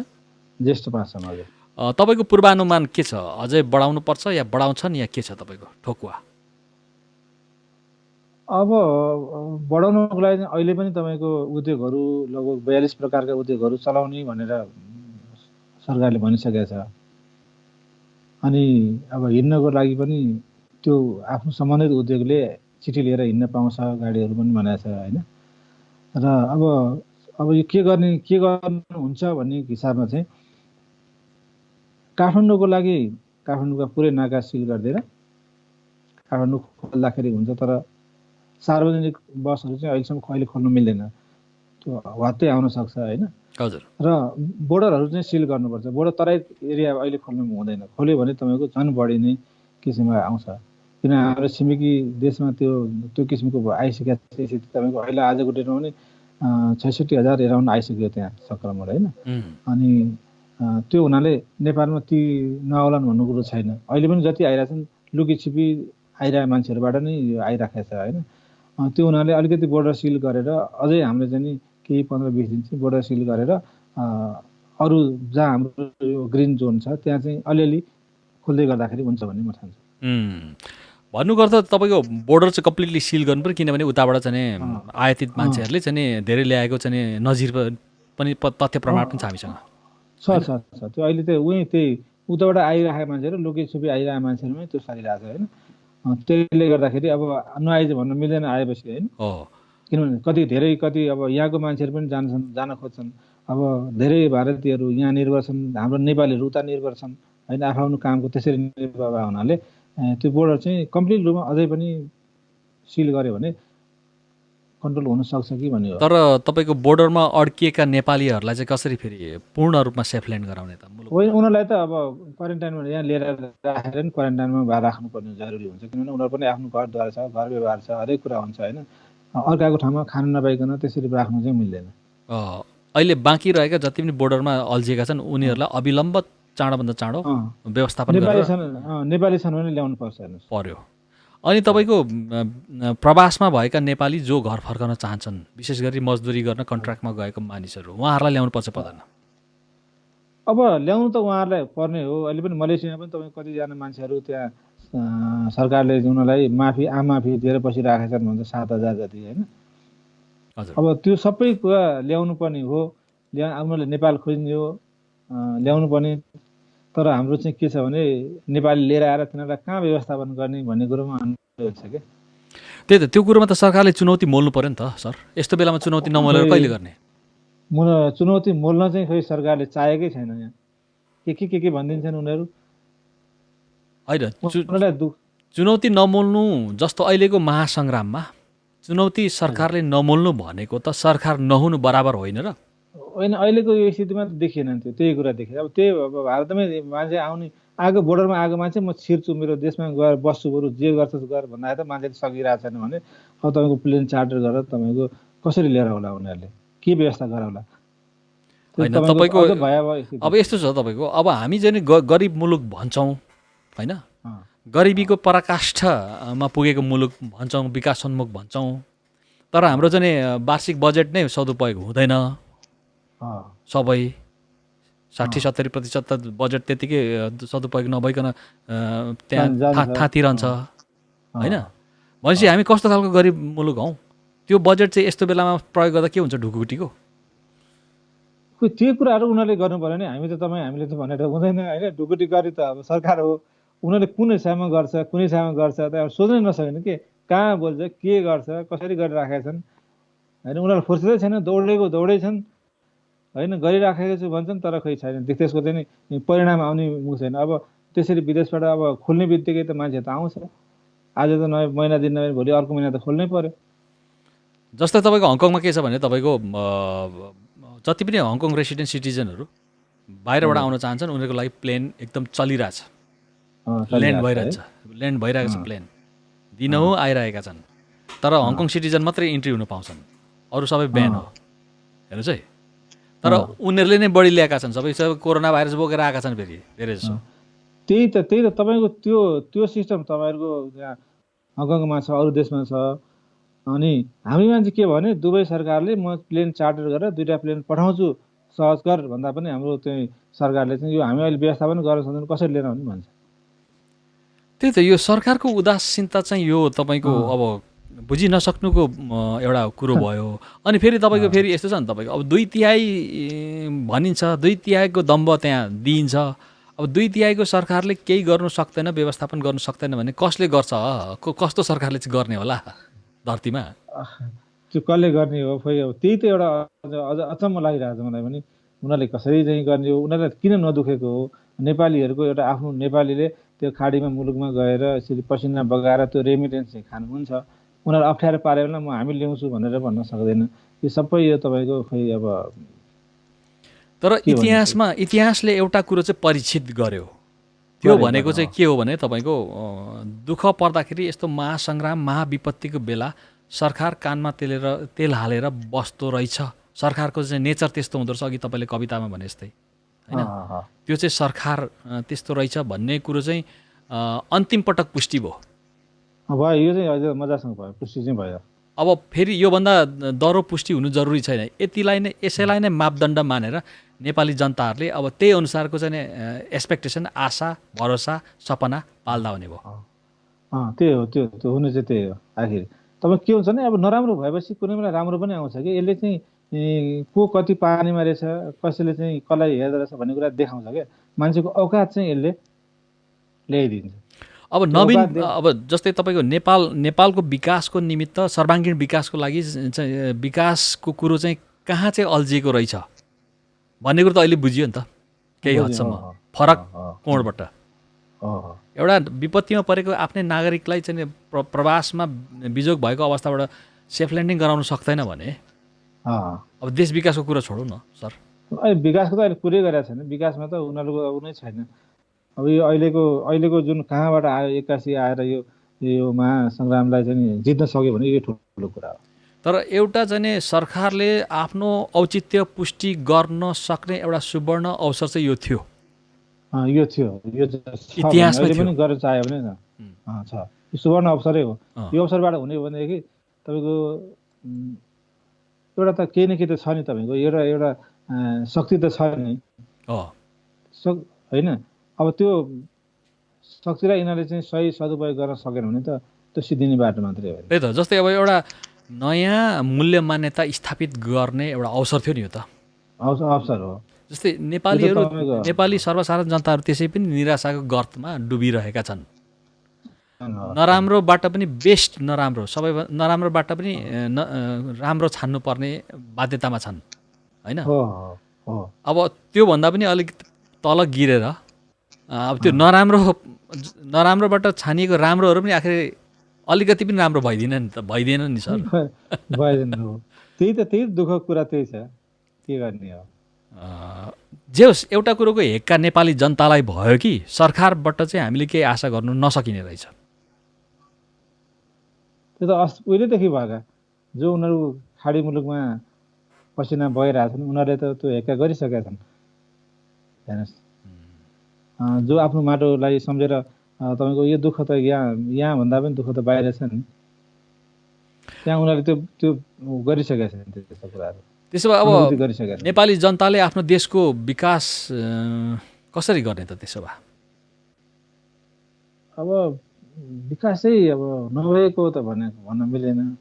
तर अब अहिले हामी जहिले पनि सङ्क्रमणकालीन अवस्थामै जतिखेर पनि छौँ क्या, यो राजनीति भनेको मुख्य कुरो रहेछ कि सब क्षेत्रलाई त्यसले भताभुङ्ग बनाइदिएको छ क्या। अनि त्यो क्षेत्रले भताभुङ्ग जोड्नुपर्ने ठाउँमा भताभुङ्ग भएपछि मान्छेहरूको अनि एउटा चाहिँ के हुन्छ नि आक्रोशले गर्न सकेन भन्ने कुरो अटोमेटिक आउँछ क्या। पहिला जुन त्यो एकदम भक्ति कार्यकर्ताहरू पनि अहिले त्यो सरकारको विरोध गरिरहेछन् होइन। अनि यसले के छ भने राम्रो नराम्रो छुट्याउने छर्लङ्ग पानी र दुधको दुध पानी छुट्याउने समय चाहिँ अहिले आइरहेछ। अहिले कोरोना भाइरसको सङ्क्रमणले झन् त्यसलाई चाहिँ मजाले एउटा पर्गेल्ने मौका मिल्यो सबै तह र तब्कामा, सबै क्षेत्रमा, विशेष गरी राजनीति भनौँ न, किनभने सबै कुरोको मियो राजनीति हो। राजनीति भनेको त एउटा वास्तवमा उत्तम नीति हो। यो राजनीतिले चाहिँ हरेक ठाउँमा चाहिँ छोड्यो, हरेक विकासको हरेक कुरा चाहिँ त्यो राजनीतिक क्षेत्रभित्र पनि पर्छ। अहिले चाहिँ सबैतिरलाई हाम्रोमा चाहिँ के भने त्यो राजनीति भनेको चाहिँ त्यो खालि कमाउने र आफ्नो मात्रै वरिपरि घुम्यो क्या। अब जनताले दण्डित गर्नुपर्ने भयो। अब त्यो त समयले गराउँछ नि। जनता भनेको अब समय हो नि, त्यो समयले आफै दण्डित हुन्छन् क्या। जब मान्छे तपाईँले दिएको अवसर तपाईँले त्यो गर्न सक्नु भएन भने तपाईँ दण्डित हुन्छ। मैले गर्न सकिनँ भने म आफै दण्डित भएको हुन्छु होइन। त्यो त अब हरेक मान्छेमा त्यो हुन्छ। हेर्नुहोस्, समयले आफैले त्यो समयले त्यसलाई चाहिँ दण्डित गरिराखेकै हुन्छ। आजभन्दा अगाडिका कयौँ यो तपाईँको हाम्रो नेताहरूकै हेर्नुहोस्। तर अहिलेको जुन चोट छ नि, यो चोट त एकदम पराकाष्ठ भयो नि त फेरि सर। यो त तपाईँको त यो त कहिले बिर्सिन नसक्ने चोट भयो। आर्थिक रूपमा त तस नसै बनाउने चोट भने मान्छे तपाईँको सबैजना मान्छे विदेशको मान्छे खाडीको मात्रै 13-14 लाख मान्छे सबै नेपाल आयो भने कहाँबाट रोजगार दिन्छ? यहाँ केही पनि छैन। ल सर, तपाईँको एउटा कविता सुनौँ, त्यस पछाडि हामी अर्को विषयमा प्रवेश गर्छौँ अनि हामी हजुर म एउटा यो कोरोना सम्बन्धी अलि पछि सुनाउँदा तपाईँ हामीसँग कति समय छ र? हुन्छ, चाहिँ छ नि हामीसँग। तपाईँको चाहिँ यो जस्तै यस्तो छ, तपाईँको अलिकति यो कृति सम्बन्धी पनि चर्चा गरौँ न। प्रकाशित कृतिहरू चाहिँ तपाईँले चाहिँ संयुक्त कविता सङ्ग्रह निकाल्नु भएको रहेछ होइन, सहिर्दै स्वरहरू। यो कति सालतिर निकाल्नु भएको तपाईँले? यो 59 सालमा निकालेँ। अनि सिर्जनाका लहरहरू समीक्षा के को समीक्षा? यो चाहिँ मेरो बुकहरूको समीक्षाहरूको, विभिन्न स्रष्टाहरूको होइन? हजुर हजुर। यो कति सालमा हो सर? यो चाहिँ 63-64 हो। त्यसपछि मनको शिविरबाट कविता सङ्ग्रह दोस्रो, यो त एकल होला होइन? यो एकल हो हजुर, 69 सालमा निकालेँ। ओके। अनि ग्रिनविचको साँझ नियात्रा, यो चाहिँ म यो बेलायतको घुम्दाखेरिको, बेलायतमा गएको कुराहरू त्यसमा छ। हुन्छ, तपाईँको फरक टेस्टको कविता सुनौँ न त सर। कि तपाईँको कुनै सङ्ग्रहबाट निकाल्नुहुन्छ कि? अलिकति धेरै ऊ भयो होइन, हजुर। यो अलिकति रमाइलो खालको कविता सुनाउँछु है त। हुन्छ। जुठो थाल, कविताको शीर्षक चाहिँ जुठो थाल। बाले खाना खाइसकेपछि त्यो थालमा आमाले खाना पस्केर कपाकप खानुहुन्थ्यो। बाले खाना खाइसकेपछि त्यो थालमा आमाले खाना पस्केर कपाकप खानुहुन्थ्यो। म सोध्थेँ, आमा त्यो जुठो थालमा किन खाना खानुहुन्छ? फिस्सा हाँसेर टारिदिनुहुन्थ्यो आमाले।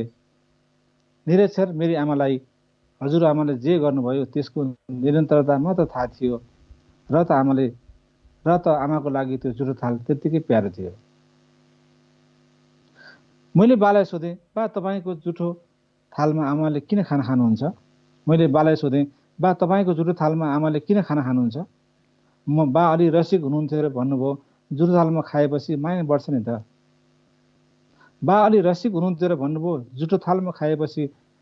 माया बढ्छ नि त। बाल सुलभ मेरो दिमागमा पनि कति कुरा आएका होलान्। मैले फेरि फ्याट्ट बालाई सोधिहालेँ, बा आमालाई मात्र तपाईँको माया लाग्ने हो कि तपाईँलाई पनि आमाको माया लाग्छ? बाले पनि फ्याट्ट जवाफ दिनुभयो, मलाई तेरी आमाको माया नलागेको भए तिमीहरू हुन्थ्यौ र?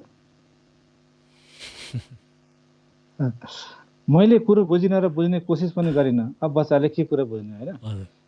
मैले कुरो बुझिन र बुझ्ने कोसिस पनि गरिन, बरु अर्को प्रश्न सोधेँ बालाई, अनि बा त्यसो भए तपाईँले किन आमाको जुठो थालमा खाना नखाएको त? बाले रिसाउँदै भन्नुभयो, झर्किँदै भन्नुभयो, अरे कस्तो कुरा गर्छ यो, आइमाईको जुठो पनि लोग्ने मान्छेले खान्छन्? म निशब्द भएँ, चुपचाप बाको अनुहार हेरिरहेँ। अहिले हामीले बा आमाको त्यो परम्परा तोडेका छौँ, र त हामी दोहोरो प्रेम झाङ्गियोस् भन्नका खातिर एउटै थालमा सँगै खाना खान्छौँ। धन्यवाद। ओहो, फिनिसिङ चाहिँ राम्रो गर्नुभएछ तपाईँले। हजुर, फिनिसिङ चाहिँ डरलाग्दो भयो हो। फिनिसिङ चाहिँ तपाईँको डरलाग्दो भयो। तर अघिसम्म त बच्चा हुनुहुन्थ्यो तपाईँ, तर फिनिसिङ चाहिँ फेरि तपाईँको एडल्ट भएर गर्नुभयो नि त। एडल्ट भयो हो त। तर त्यो बच्चामै तपाईँ निर्दोष देखिनु भयो थियो हो है? हो। तर वयस्क भइसकेपछि पनि तपाईँमा त्यो एउटा सम्पूर्णता आयो क्या फेरि। होइन त, त्यो एकदम आयो, सम्पूर्णता आयो। यो कुरो यो चाहिँ यो सन्देश चाहिँ राम्रो गयो तपाईँको। हो त्यही त होइन। अब त त्यही त हो नि, अहिलेको सिस्टम चलेको त्यही छ होइन। पहिला बोल्नु नै हुँदैन भने जस्तो गर्थे, अनि कतिखेर बोल्दै थाहा हुन्थेन होइन। तपाईँ चाहिँ नि अप्टिमिस्टिक मानिस हुनुहुन्छ, एकदम आशावादी अनि निराश कम हुने, र तपाईँको कुन लेभलसम्मको तपाईँ अप्टिमिस्टिक मानिस हो?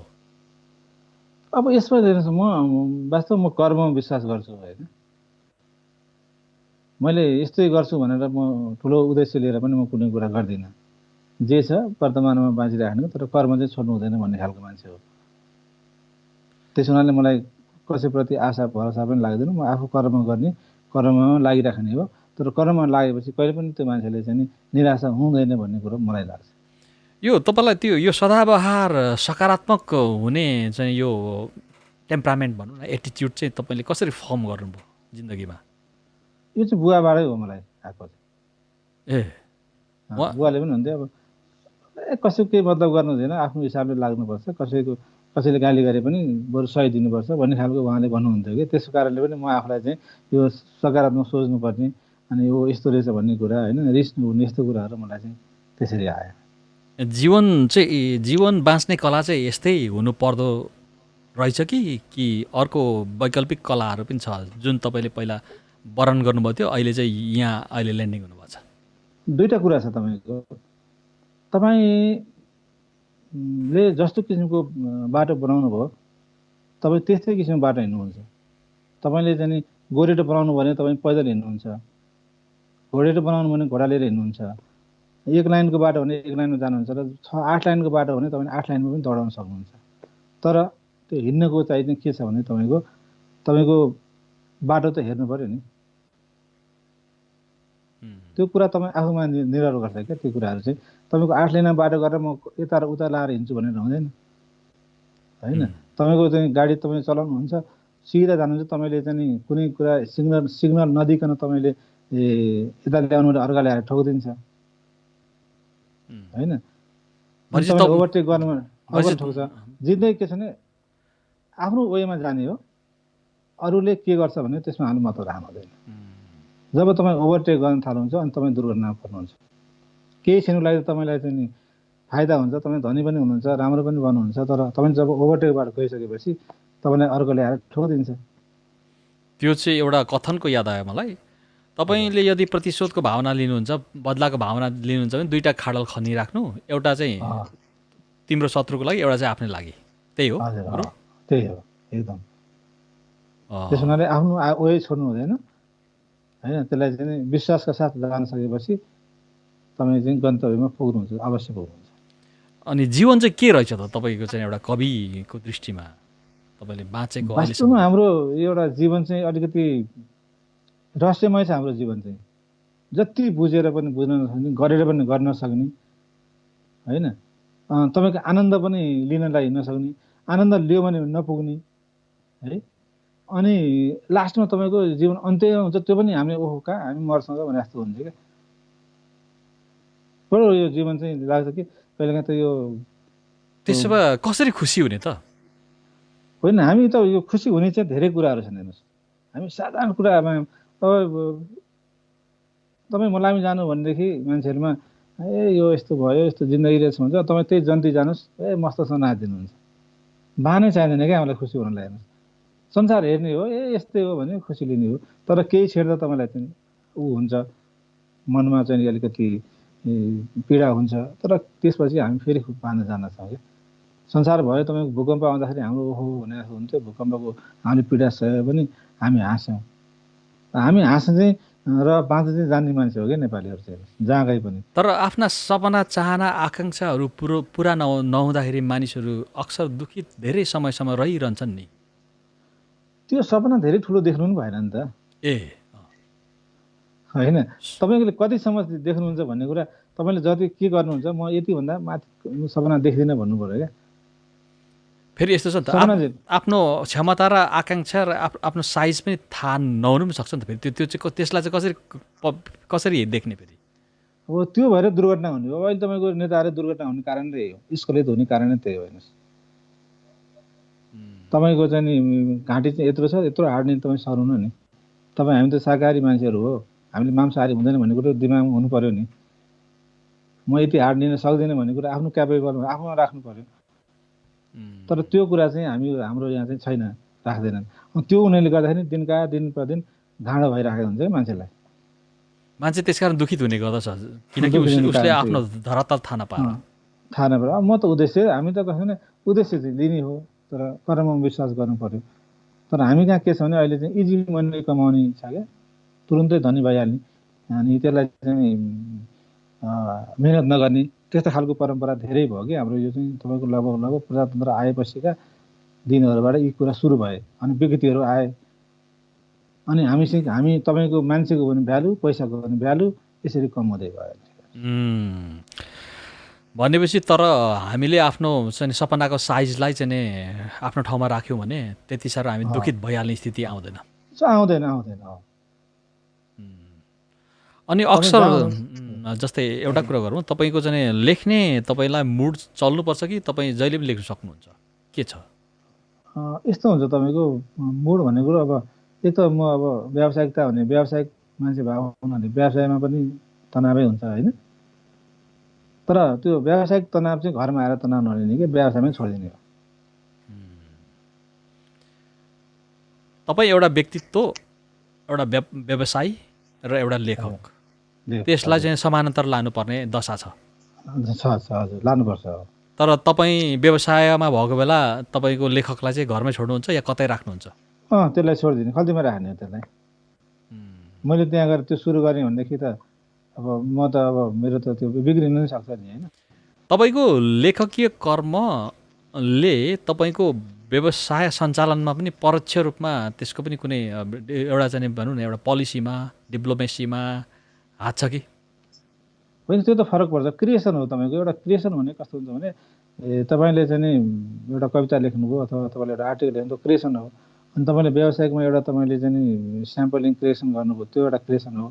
नयाँ सोच आउँछ तपाईँको, अवश्य आउँछ त्यो। हेर्नुहोस्, हामी सृजनशील साहित्यिक यो सृजना अक्षर भने खेती हो क्या। तपाईँले चाहिँ धान छर्नुहुन्छ, रोप्नुहुन्छ, रहन्छ, त्यो पनि एउटा क्रिएसन हो नि। अनि हामी पनि अक्षरका रोप्छौँ, अक्षर निकाल्छौँ, उतार निकाल्छौँ होइन, अनि गोडमेल गर्छौँ, अनि राम्रो बनाउँछौँ, अनि फलानालाई यसो गरौँ भने अनि अर्काले पनि ओहो त्यो राम्रो छ भनिदिन्छ। त्यो बाली जस्तै हो क्या हाम्रो पनि यो। त्यस कारणले हामीले चाहिँ अलिकति सृजनशील हिसाबले सोच्नुपर्छ। तर तपाईँको जीवन चाहिँ अलिकति अपवाद नै रहेको मैले पाएँ अहिले सर र तपाईँसँग मैले भलाकुसारी गर्दै गर्दाखेरि। जस्तै कुन सेन्समा भनेदेखि तपाईँको जस्तै अब तिमीलाई मनपर्ने कुरो के छ त्यसलाई तिम्रो पेसा बनाऊ, जिन्दगीभर तिमीले काम गर्नु पर्दैन। तिमीलाई मनपर्ने कुरो जे छ त्यसलाई तिमीले पेसा बनाऊ, जिन्दगीभर तिमीले काम गर्नु पर्दैन। तर निरन्तरता दिनु पर्यो। जस्तै तपाईँले चाहिँ ह्यान्डिक्राफ्ट भन्नुभयो नि होइन, हजुर, त्यो पनि सृजना नै हो नि त। त्यसमा तपाईँ रमाउनुहुन्छ नि त। हो, तपाईँले अहिले रेस्टुरेन्ट खोल्नु भयो सक्नुहुन्न थियो, सकिँदैन। क्याफे खोल्नु भयो सक्नुहुन्न थियो सकिँदैन होइन, होटेल खोल्नु भयो सक्नुहुन्न थियो सकिँदैन होइन। तर जहाँ सृजनात्मकताको चाहिँ नि स्थान छ त्यो तपाईँले रोज्नुभयो। भन्नुको त तपाईँ त्यसमा सक्षम हुनु, त्यसमा तपाईँलाई मजा आउने चिज रहेछ। तर जिन्दगीमा के हुन्छ भने तपाईँलाई उसो धारामा एउटा उसोको एउटा निचोड छ क्या। तपाईँ जे गर्नुहुन्छ खुसी भएर गर्नुहोस्। त त्यो तपाईँको आत्माले खुसी मान्छ भने तपाईँ काम गर्नुहोस्, हाँसेर गर्नुहोस्। तपाईँ कसैको सामान चोरिरहनु भएको छ भने तपाईँ हाँसेर चोर्नुहोस् भन्छ क्या उसले। होइन, उसलाई आनन्द आओस् क्या। अनि के भन्छ भने उसले आनन्द आएछ, ओहो मैले त गर्नु हुँदैन भने फिलिङ त पर्छ नि त, सक्दैन नि कसैले होइन। त्यो हुनाले चाहिँ तपाईँको जब मनमा चाहिँ पीडा भएर तपाईँ कुनै काम तपाईँलाई भन्छ भने बाउले तपाईँलाई चाहिँ नि ल तपाईँले डाक्टरै बन्नुपर्छ भनेर भन्नु भने तपाईँ सक्नुहुने, तपाईँको मन चाहिँ कहाँ म यो अर्को बन्ने हुन्छ, म बाउले भनेको कुरा मान्छु भन्छ नि। तर ऊ छोराले त जे भन्छस् भने तेरो इच्छालाई गर भनेपछि उसले आफ्नो हिसाबले गरे पनि धेरै काम गर्छ क्या। चोर्दा पनि आनन्द साथ खुसी साथ चोर्दाखेरि त्यहाँ त अपराधै घटेन। उसले आफूलाई जिन्दगीभर भरे गिल्टी फिल पनि गर्नु परेन। मानिलिउँ मानवीय कानुन अनुसार त्यो त मेनमेड न हो कानुन भनेको त। त्यो मेनमेड हो, त्यो त विधाताले बनाएको त होइन नि त, होइन र। अब त्यो हुँदाखेरि उसलाई चाहिँ मानव निर्मित कानुनले उसलाई जेलै हाले पनि ऊ त हाँसी हाँसी जाने भयो नि त, जाने भयो होइन। जिउने कला त ओसो धारामा छ क्या। जिउने कला, जीवन जिउने कलामा चाहिँ ओसो धारामा छैन। एउटा मान्छेलाई चाहिँ नि बडा मजा लाग्छ क्या मलाई त्यो। तपाईँ सन्यासी ओसो सन्यासी त होइन नि? होइन, अध्ययन गर्नुभएको? अध्ययन गरेको म अहिलेसम्म उसमा गएको पनि छैन। ठिक छ, चाहिँ पढ्छु होइन, ठिक छ। अब ओसो साहित्य धेरै नै राम्रो छ, मैले पनि पढेको छु सबै प्रायः ओसोको सबै किताबहरू पढेको छु। तपाईँको हङकङभित्र किताबमा आउँछ नि, तपाईँले लेख्नु भएको छ नि। कुरो चलिहाल्यो सर। ल, हङकङभित्रको पनि तपाईँ समालोचक होइन, हङकङभित्रको बारेमा अलिकति भनिदिनुहोस् ल, तपाईँलाई कस्तो लाग्यो, कस्तो छ? अब कस्तो भने हङकङभित्रको मैले किताब हुबहु तपाईँको किताब पढेँ भने लेखेँ पनि होइन। हजुर। तर तपाईँमा लेख्ने कला छ, जीवन जिउने कला पनि छ त्यसमा, र तपाईँको इतिहास र मान्छेको औकात पनि त्यहाँ देखाइदिन्छ क्या।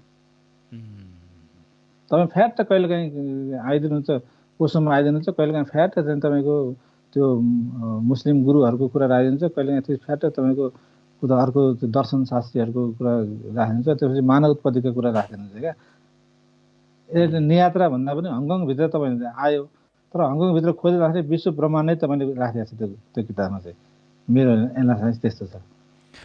अहिले तपाईँ पनि एउटा अध्येता हुनुहुन्छ, नेपाली साहित्यको धाराहरू बारेमा पनि तपाईँ चाहिँ नि अनभिज्ञ हुनुहुन्न होइन। त्यो हुँदाखेरि मेरो किताबलाई चाहिँ कहाँ राख्नुहुन्छ तपाईँले हङकङभित्रलाई?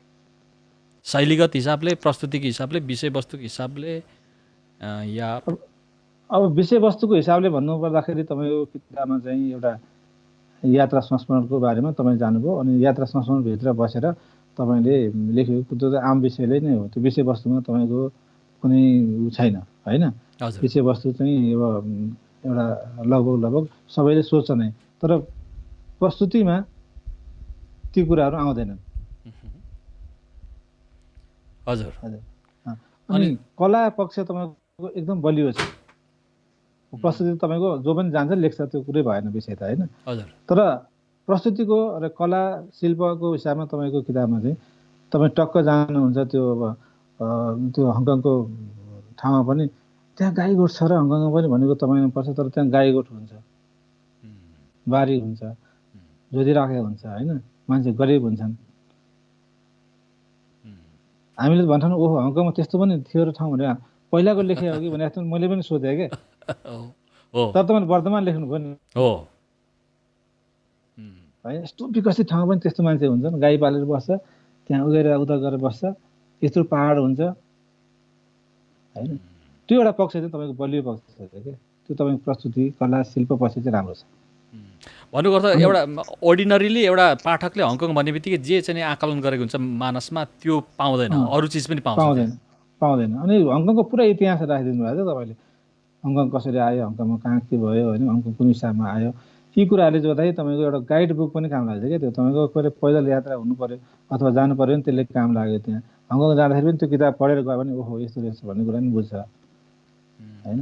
राम्रोदेखि नराम्रोसम्म कुराहरू पनि तपाईँले राखिदिनु भयो कि त्यसमा, त्यो चाहिँ लेखकको इमान्दारिता हो कि। तपाईँले किन राम्रो कुरालाई पनि राम्रै भन्नुभयो, नराम्रो कुरालाई नराम्रो भन्नुभयो कि हजुर होइन।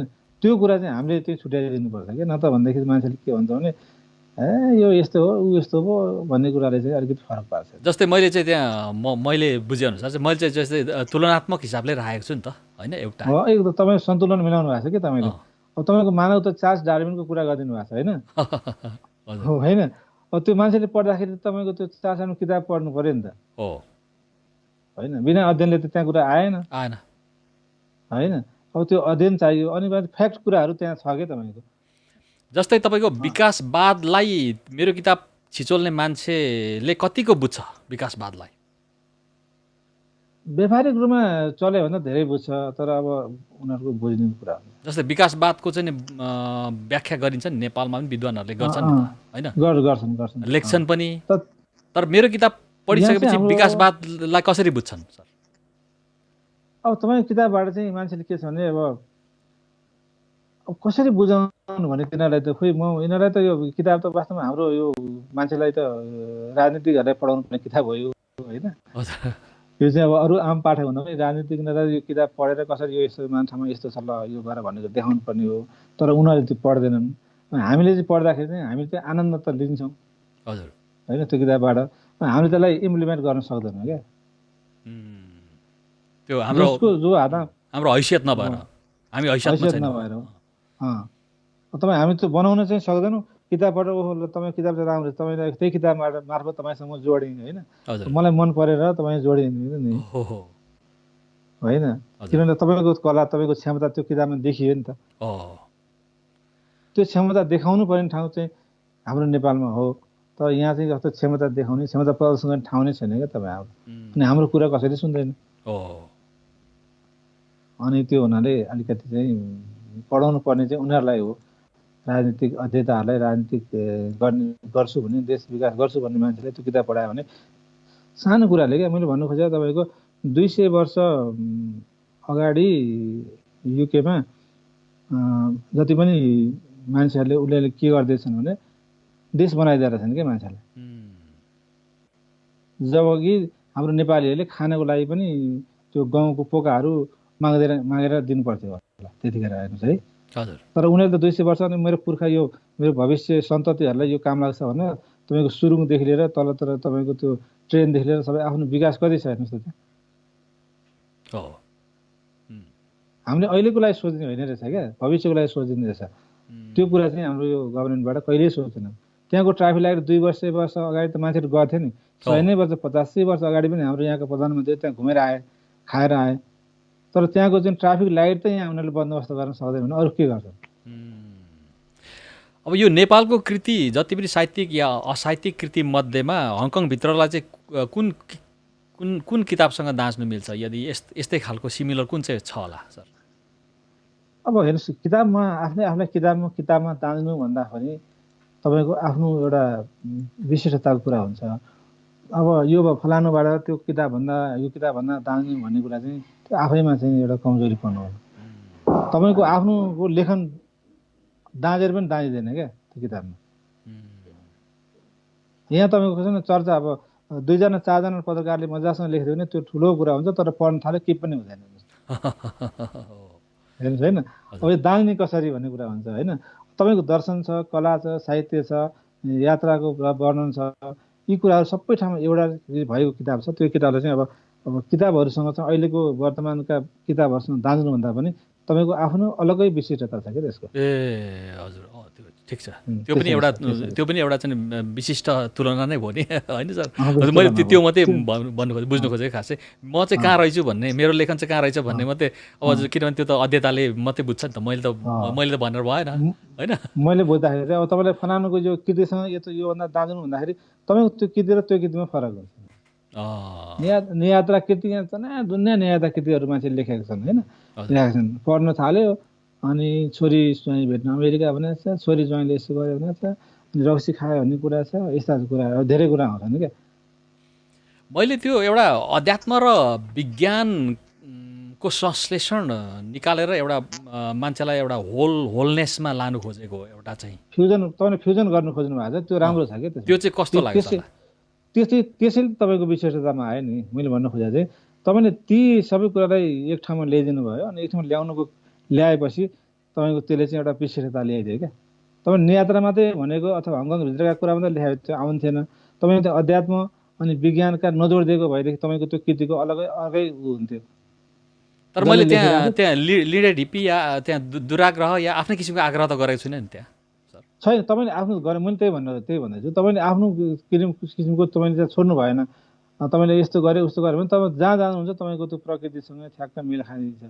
अनि ठ्याक्क मान्छेको यस्तो वर्षदेखि उत्पत्ति भएर आएको मान्छेहरूको अहिले यसरी यहाँ यसो गऱ्यो, हामी कहाँ छौँ भन्ने कुरो सोधिदिनुहुन्छ क्या। त्यो कुरा चाहिँ तपाईँको फिलिङ त्यो आउँछ क्या। त्यो अनि अध्यात्म पनि गयो, वैज्ञानिक पनि गयो, अनि त्यसपछि चाहिँ यात्रा पनि भयो। तर त्यो अलिकति जस्तै तपाईँको एउटा जस्तै अलिकति त्यो प्रोजेक्टेड अथवा त्यो अलिकति नाटकीय जस्तो त भान हुँदैन? होइन, अलिअलि नाटकीय हुँदैन। नाटक त अलिकति बौद्धिकता बढी आउँछ क्या। नाटकीय भन्दा पनि बौद्धिकता आउँछ। त्यसलाई नाटकीय भन्न मिल्दैन, त्यो बौद्धिकतामा आउँछ। नाटकीय भनेको चाहिँ तपाईँले चाहिँ चार्ल्स डार्विन नाटक होइन नि त, उनीहरूले रियल गरे हो नि त होइन। हङकङको विकास त नाटक होइन नि त, त्यो रियल हो नि त होइन। अनि त्यो विकासमा पनि उनीहरूले गाउँमा तपाईँ जानु त्यो पनि रियल हो नि त, किनभने गाउँ पनि जोगाउनुपर्छ भन्ने कुरो भयो नि त। हजुर। अनि त्यहाँ अलिकति लेखकले आफ्नो बौद्धिकता थोपरेको गन्ध पनि आउँछ नि त्यहाँ तपाईँलाई? त्यो त भन्छन् भने त्यो त अलिअलि त आउँछ। तपाईँ छ र तपाईँसँग दिमागमा जे छ त्यो त आयो नि, छैन भने कसरी हाल्ने होइन? ल सर ठिक छ, त्यो कुरा हो कि। त्यो पनि कुरा आयो। ल सर, अब हामी कविता सुनौँ। कति पो भयो समय त निकै गयो जस्तो छ। कविता एउटा सुनौँ सर फेरि। हजुर है त, एउटा म यो अलिकति डोरम्याट भन्ने एउटा निकै चर्चा यो कविता धेरैले मन पराएको छन् यो कविता होइन। ए हजुर, डोरम्याट भन्ने। हजुर, यो सानो सानो विषयमा धेरै कविता लेख्दैनन् क्या मान्छेहरूले। अनि मैले यो डोरम्याट शीर्षकमा एउटा कविता लेखेको छु। हजुर। महाराज, सदियौँदेखि मैले खाइरहेछु हजुरको लात, भन्नुहोस् न अब कतिन्जेल चल्नेछ मेरो छातीमाथि हजुरको क्रीडा। महाराज, सदियौँदेखि मैले खाइरहेछु हजुरको लात, भन्नुहोस् न अब कतिन्जेल चल्नेछ मेरो छातीमाथि हजुरको क्रीडा। मेरो छातीमा डङ डङ बुट बजाउँदै मलाई फोहोरी बनाएर भित्र छिर्नुहुन्छ सुकिलो तपाईँ। त्यति बेला लाग्छ म हजुरहरूकै लात खान जन्मिएको हुँ। महलभित्र के गर्नुहुन्छ त्यसको प्रत्यक्ष साक्षी म, बाहिर फोहोरै र लात खाएर बसेको छु। महलभित्र के गर्नुहुन्छ त्यसको प्रत्यक्ष साक्षी म, बाहिरै फोहोर र लात खाएर बसेको छु। यो महल र म हजुरको कालो करतुतका साक्षी हौँ। सुकिलो पहिरनमा मैला करतुत गर्ने हजुर, सुकिलो पहिरनमा मैला करतुत गर्ने हजुर जस्ता थुप्रै महाराजहरू जसरी म र मेरो छातीमाथि आफ्नो फोहोरी तलुवाहरू घसारेर शानसँग भित्र पस्नुहुन्थ्यो, त्यसै गरी समयले उहाँहरूमाथि तलुवा मात्रै घिसारेन, परिवर्तनको लात्ते भकुनो नै हानिदियो। ठिक हजुरलाई जस्तै उहाँलाई पनि धेरै पटक सम्झाउन खोजेको हुँ, तर जमिनको आवाज सुन्ने फुर्सद कहाँ, र त उहाँहरू समयको घट्टमा मजाले पिसिनुभयो। महाराज, यो अलिसान दरबारले धेरै महाराजहरूलाई निलेको समयका साक्षी हौँ हामी, यानि डोरम्याट। दरबार छिर्न हाम्रै छाती चाहिन्छ, तर हाम्रो स्थान सधैँ बाहिरै हुन्छ इतिहासमा। सबैले जस्तै महल छिर्दा मात्र हाम्रो साथ खोज्नुभयो। जरुर हो हाम्रो मुक्तिको लागि लड्नुभएको, जेल खानुभएको यो विश्वासले पनि भन्यो, हजुरलाई सफा बनाएर यो दरबार छिराएपछि हाम्रा सुखका दिन आउनेछन्। तर वर्षौँसम्म पनि हजुरले बाँडेका सपना साकार नहुँदा हामीले आफ्नै भाग्यलाई दोष दियौँ। दरबार छिर्दा हजुरले बाहिरै फुकाल्नु भएको हात्तीछाप चप्पल अहिले पनि यी जस्ताको तस्तै छ यहाँ। हो हजुर, चप्पल फुकालेको दिनदेखि त हो हाम्रो छातीमा बुट बजार्न थाल्नु भएको। दरबार छिर्दा हजुरले बाहिरै फुकाल्नु भएको हात्तीछाप चप्पल अहिले पनि यी जस्ताको तस्तै छ यहाँ। हो हजुरले चप्पल फुकालेकै दिनदेखि त हो हाम्रा छातीमा बुट बजार्न थाल्नु भएको। हो त्यही दिनदेखि नै हो हाम्रो दुःखको आदिम घाउ अझै गहिरोसित टन्कन थालेको। महाराज, कतिन्जेल चल्नेछ अब हाम्रो छातीमा हजुरको राज? धन्यवाद। यो तपाईँको शालीन व्यङ्ग्य शैली तपाईँको एउटा विशेषता रहेछ, हजुर, होइन? यो चाहिँ नि तपाईँलाई यस्तै लेख्नु मनपर्छ, होइन? म लगभग यस्तै लेख्छु पऱ्यो। ठिक छ। अनि जस्तै यो कविता, समालोचना, लघुकथा, कथा, हाइकु, यात्रा निबन्ध लेखनको पनि बहुविधामा तपाईँको कलम चल्छ। अझ एउटा सञ्चारकर्मीको रूपमा पनि तपाईँ रेडियोमा कार्यरत हुनुहुन्छ। त्यो हुँदाखेरि यी सम्पूर्ण कुरालाई तपाईँले म्यानेज गर्नु सकिरहनु भएको छ व्यवसाय सँगसँगै, होइन? हजुर हजुर हजुर। अनि यस मध्येमा तपाईँलाई मन परेको चाहिँ विधा चाहिँ कुन लेखनमा तपाईँ बढी रमाउनुहुन्छ? मलाई चाहिँ कविता नै अलिकति मनपर्छ, तर कविता धेरै लेख्न सकिने चिज पनि होइन, अलिक कमै लेख्छु म, होइन? अनि अहिले लेख्दाखेरि चाहिँ अहिले मलाई चाहिँ बढी यो नियात्रा पनि राम्रो हुँदो रहेछ भन्ने कुरो लाग्यो एउटा किताब निस्केपछि। हजुर, लेखेँ त म राख्थेँ, तर मैले त्यो 10 दिन युके लन्डन गएँ, 10 दिनमा आएँ म। 10 दिनमा आउँदाखेरि मैले एउटा किताब लेखेँ, तर के रहेछ भनेदेखि नियात्रामा पनि घुम्न सके त लेख्नु पनि राम्रो हुँदो रहेछ भन्ने कुरा लाग्यो। तर आफ्नो विधा भने त कवितै हो। ओहो, जस तपाईँ घुम्ने अवसर पाउनुभयो नवीन ठाउँतिर, तपाईँ छोड्नुहुन्न? अब सकभर छोड्दिनँ। भनेपछि तपाईँलाई चाहिँ विशेष गरी कविको रूपमा नै चिन्दा उत्तम होला। प्रायः त्यही हो, कवि नै भनौँ न। तर कविता म त्यस्तो धेरै त लेख्दिनँ, कमै। मैले अहिलेसम्म मेरो अर्को एउटा सङ्ग्रहलाई नै पुग्ने कविता छैन होला। अहिले म नयाँ सङ्ग्रहको तयारी गर्दैछु, त्यसमा मैले 35वटा जति कविताहरू नयाँहरू छन्। तर कविता तपाईँ लेख्नु हुँदो रहेछ, तर लेखेपछि तपाईँ लेख्नु हुँदो रहेछ नि त। तपाईँले भन्ने कुरा हो त्यो। तर जब दुख्दैन, नदुखेसम्म म लेख्दिनँ। जब दुख्न थालेपछि अनि मेरो दिमागले अनि कविता लेख भन्छ। तर लकडाउनमा बढी कविता लेख्नुभयो नि तपाईँले? मैले लेखेँ, 5-6वटा लेखिसकेको छु, तर अलिकति 4वटा त ठिकै छ, 3-4वटा चाहिँ मलाई अलि त्यो चित्त बुझिरहेको छैन। मानिसले के फुर्सदमा लेख्दो रहेछ बढी? फुर्सद भन्दा पनि जब मान्छे फ्री, फुर्सद त फुर्सदै हुनुपर्ने छ, तर फुर्सदमा नफुर्ने रहेछ क्या। मलाई पनि चैतभरि त फुरेन, वैशाख लागेपछि फुरेका सबै कविताहरू। त्यो बिचमा मैले 2टा नियात्राहरू तयार गरेँ, त्यो युरोपका नियात्राहरू। अनि भनेपछि सिजनको पनि असर पर्यो? सिजनको नै असर पर्यो। सिजनको असर पर्यो। जस्तै तपाईँको यस्तो छ नि, मैले पहिला यो लेख्ने बारेमा पनि मैले अध्ययन गरेछु, होइन? हजुर। लेख्नको निमित्त चाहिँ best temperature 21 degree Celsius best temperature. सायद 21 डिग्री सेल्सियसमा तपाईँको जीवनमा तपाईँको त्यो साँझ पख या कुनै प्रहरमा आयो भने तपाईँको दिमाग अलिक धेरै चल्छ जस्तो लाग्छ। त्यस्तै होला। जस्तै अब गर्मीमा पनि लेख्न सकिँदैन नि तपाईँको, होइन? सकिँदैन। जाडोमा पनि लेख्न सकिँदैन। जाडोमा सकिँदैन, अब जाडोमा जाडै भइहाल्छ, गर्मीमा गर्मी भइहाल्छ। ठिक्क तापक्रम भयो भने अहिले चाहिँ अब यो ज्याकेट लगाएर बस्नुपर्छ। त्यही त भनेपछि यो लेख्ने पनि कठिन कार्य नै हो, होइन, एक हिसाबले। किनभने तपाईँको मानसिकतालाई चाहिँ उपयुक्त चाहिँ एउटा पर्यावरणको कुरा चाहियो। मानसिक रूपमा चाहिँ तयार त हुनु पर्यो नि। हजुर, मैले के लेख्दैछु अनि हाम्रो अहिलेको वर्तमान ट्रेन्ड के छ त्यो पनि त बुझ्नु पर्यो, होइन? हजुर, यी सबै कुरा अब लेख्नको लागि त लेख्निहाल्यो भन्ने कुरा हो, तर वर्तमानको पनि बुझ्नु पर्यो, अनि वर्तमान ट्रेन्ड पनि बुझ्नु पर्यो, कुन हिसाबमा मैले लेखेको मान्छेले मन पराउँछन् त्यो पनि बुझ्नु पर्यो, होइन? यी कुरा गर्दाखेरि चाहिँ अलिकति अत्यन्त चाहिन्छ। ओके, अहिलेको कविताको धार भनिदिनुहोस् न, नेपालमा कस्तो किसिमको चाहिँ पपुलर छ अथवा दिग्गजहरूले कस्ता लेख्छन्? अहिलेको कविताको धार तपाईँको त्यस्तो अहिलेको युवा पुस्ताको धार एकदम राम्रो छ हेर्नुहोस् उनीहरूको। हाम्रोसम्म पुस्ताको लेखाइ पनि उनीहरूको ठिकै छ, तर अहिलेको जुन नयाँ पुस्ताको आइरहेछन् एकदम उनीहरूको एकदम पर्फेक्ट आइरहेछ क्या। जस्तै एक दुईवटा नाम लिइदिनुहोस् त नयाँ पुस्ता। जस्तो यो नवराज पराजुली छन् एकजना भाइ, होइन? अनि अर्को एकजना सुदेश सत्याल भन्छन्, छन्द कविता गजब कविता लेख्छन् त्यसले, होइन? यिनीहरूको एकदम गजब छन्। त्योभन्दा अब अघिल्लो पुस्ताको तपाईँ भन्नुहुन्छ भने राजेन्द्र सलभ, अनि स्नेह सायमी, किशोर पहाडी, अहिले उनीहरू चाहिँ एकदम खारिएका एउटा लेभलको भयो, होइन?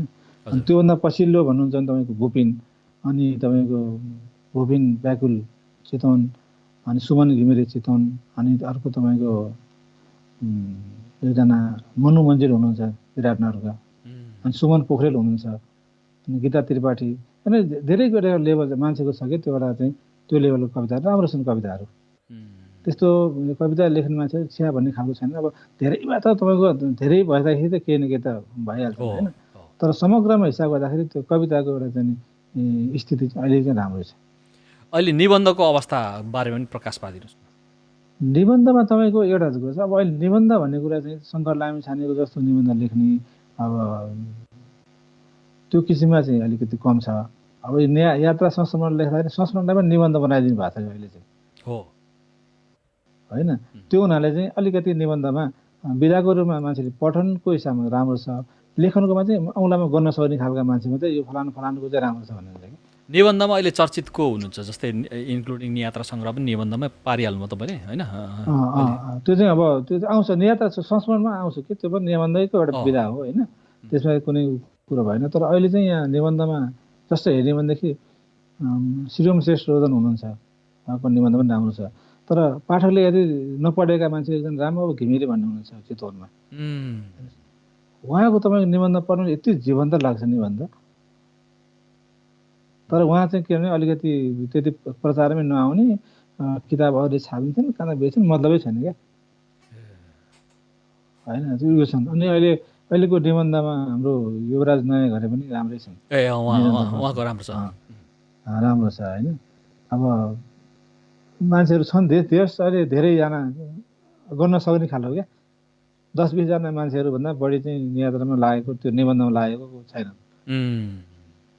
अब एउटा नाम क्रान्ति सुब्बाको पनि जोडिदिनुहोस् न तपाईँले। तपाईँको त भइहाल्छ नि, जोडिहाल्छ। तपाईँको त अघि नै जोडिसकेको नाम हो, होइन? अघि त्यत्रो चर्चा गरियो, होइन? चर्चा होइन, तपाईँको आफैमा एउटा विशिष्ट नाम हो त्यो। कृति नपढिन्जेलमा भनेर कृति पढेपछि मलाई लाग्यो कि तपाईँको एउटा चाहिँ बौद्धिकता छ, अब त्यसलाई चाहिँ अब प्रस्तुत गर्नुभएको छ, त्यो राम्रो कुरा हो। कथामा पनि अब प्रकाश पारिदिइहाल्नुहोस्। अहिलेको प्रतिनिधि कथा लेख्नेहरू कथाकारहरू को हुन् नेपालका कथाकारमा तपाईँको कथा विधामा चाहिँ अलिकति कमजोरै छ अहिले कथा, हेर्नुहोस्, होइन? कमै बिग्छ भन्छन्, कमै गर्छन्। अहिलेको समकाल यो पुस्तामा चाहिँ एउटा विजय सापकोटाको कथा राम्रो छ। अनि अब त्यही हो, यो हाम्रो किशोर पहाडी कथा राम्रो लेख्नुहुन्छ उहाँले पनि, होइन? अनि अर्को हुनुहुन्छ के भन्छ उता के भन्छ उता भैरवमा हुनुहुन्छ वनमाली निराकार पनि कथा राम्रो छ उहाँको पनि लघुकथाहरू राम्रो छ। जस अब त्यस्तो किसिमको कथामा अब मान्छेहरूको चाहिँ उनै छ, धेरै नलेख्ने पनि होइन। अब त्यो विधालाई अलिकति क्या सुस्त रूपमा भए पनि गइरहेछ। यो अनलाइन प्रकाशनले पठन संस्कृतिमा ह्रास ल्याएको छ या बढोत्तरी गराएको छ? अब समयअनुसार चल्नुपर्छ हेर्नुहोस् होइन। पुस्तकमा किताब पढ्नु र अनलाइनमा पढ्नुमा धेरै फरक छ। पुस्तक पढे जस्तो चाहिँ अनलाइनमा पढे हुँदैन। अनि सबैमा पहुँच पनि छैन। अनि त्यो हुनाले अब आफूले जसले जसका जे पाउँछ त्यो पहुँचलाई चाहिँ सदुपयोग गर्नै पर्छ। किनभने तपाईँको किताबहरू पढ्दाखेरि हामीले अनलाइनमा पढ्यो भने अब तपाईँले हङकङमा लेखेर हङकङको बारेमा त्यो एउटा अनलाइनमा छाप्नु पनि हामीले यहाँ पढ्न पाउँछौँ, त्यो पनि एउटा प्रविधि हो। किताबै पढ्नु तपाईँले छाप्नु भन्दाखेरि त हामीले पढ्नै पाउँदैनौँ नि त। त्यसले गर्दाखेरि चाहिँ हामीलाई राम्रै छ। तर पुस्तक के छ भने अब राम्रा पुस्तकहरू निकाल्ने, राम्रा पुस्तकहरू लेख्ने, पढ्ने मान्छेलाई अब त्यो अनलाइनमा पनि अब धेरैको पहुँच छैन। तपाईँ हाम्रो यो पुस्ताभन्दा माथिको त अनलाइनको कुनै पहुँचै छैन, सक्दैन नि त। किताबै चाहिन्छ। अहिले पनि तपाईँको धेरै मान्छेहरू लेख्न सक्दैन, हातैले लेखिरहेका छन् होइन। त्यो हुनाले तपाईँको अनलाइनले एउटा राम्रो पनि गरेको छ। अनि समयअनुसार चाहिँ यो प्रविधिलाई चाहिँ एउटा क्याच गरेको छ नि त। अब यो किताब छाप्ने जुन छ नि, किताबै सशरीर मैले जस्तो छाप्ने, हङकङभित्र छापे, तपाईँले प्रकाशन गर्नुहुन्छ। यो किताब छाप्ने यो परम्परा चाहिँ कहिलेसम्म थेक्ला? किनभने अनलाइनले ओभरटेक गरिरहेको अवस्था छ। होइन, तपाईँले किताब छाप्नु भन्यो भने केही मात्रामा तपाईँले छापेपछि तपाईँको रेकर्डमा रह्यो, तपाईँको इबुकमा जानै पर्छ। अब इबुकमा नगइकन धर छैन। इबुकमा नगयो भने तपाईँको दर छैन। तपाईँ समयअनुसार त चल्नु पऱ्यो नि। अथवा पछि चाहिँ यो किताब नै छापिने छोड्ने हो कि संसारमा? छोड्दैन। तपाईँ अहिले किन छोड्दैन भन्नुहुन्छ भने अहिले नेपालमा अस्ति एउटा डिसिसन गरे भर्खरै, राम्रो डिसिसन है तपाईँको, सरकारले गरेको राम्रो कुरा हो यो। कक्षा 1 देखि नै संस्कृतमा पढाइ हुनुपर्छ भनेर डिसिसन गरिदियो अहिले। हेर्नुहोस् है, तिनै मान्छेले नै संस्कृतले चाहिँ पढ्नु पर्दैन भनेर स्कुल गएर संस्कृतको किताब छाड्ने त्यही मान्छेहरू हुन्। अहिले तिनीहरूले नै फेरि यो संस्कृत पढा भनेर लाग्यो। त्यो कसरी सम्भव भएछ?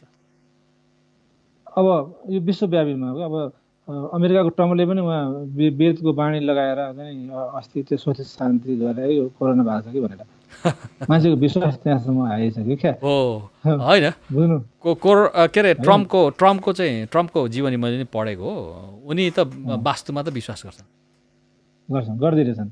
त्यो ट्रम्प टावर छ नि, ट्रम्प टावर पुरै वास्तुमा आधारित उनले बनाएका हुन्। होइन, अब जर्मनीमा तपाईँको त्यो सबै यो जर्मनीबाट तपाईँको त्यो प्लेनको नामदेखि लिएर हरेक कुरा नाम त उनीहरूको जर्मनीमा उनी संस्कृत नै पढाउँछन्। यो चाहिँ हामी चाहिँ हाम्रो आफ्नो चाहिँ धर्म र हाम्रो संस्कृति हामीले बिर्सिएको छौँ। त्यो अहिले चाहिँ एउटा राम्रो कुरा गरे क्या। त्यसले गर्दाखेरि तपाईँको यो हाम्रो यो श्रीकृष्णले सुदर्शन चक्र भन्ने भन्छ नि, घुमाउने, संसार घुमिरहेको छ भने त्यो घुमिरहेको छ क्या। तपाईँले के छ भने पहिला तपाईँको ढिँडो खायो भने ढिँडेको सन्तान भन्थे।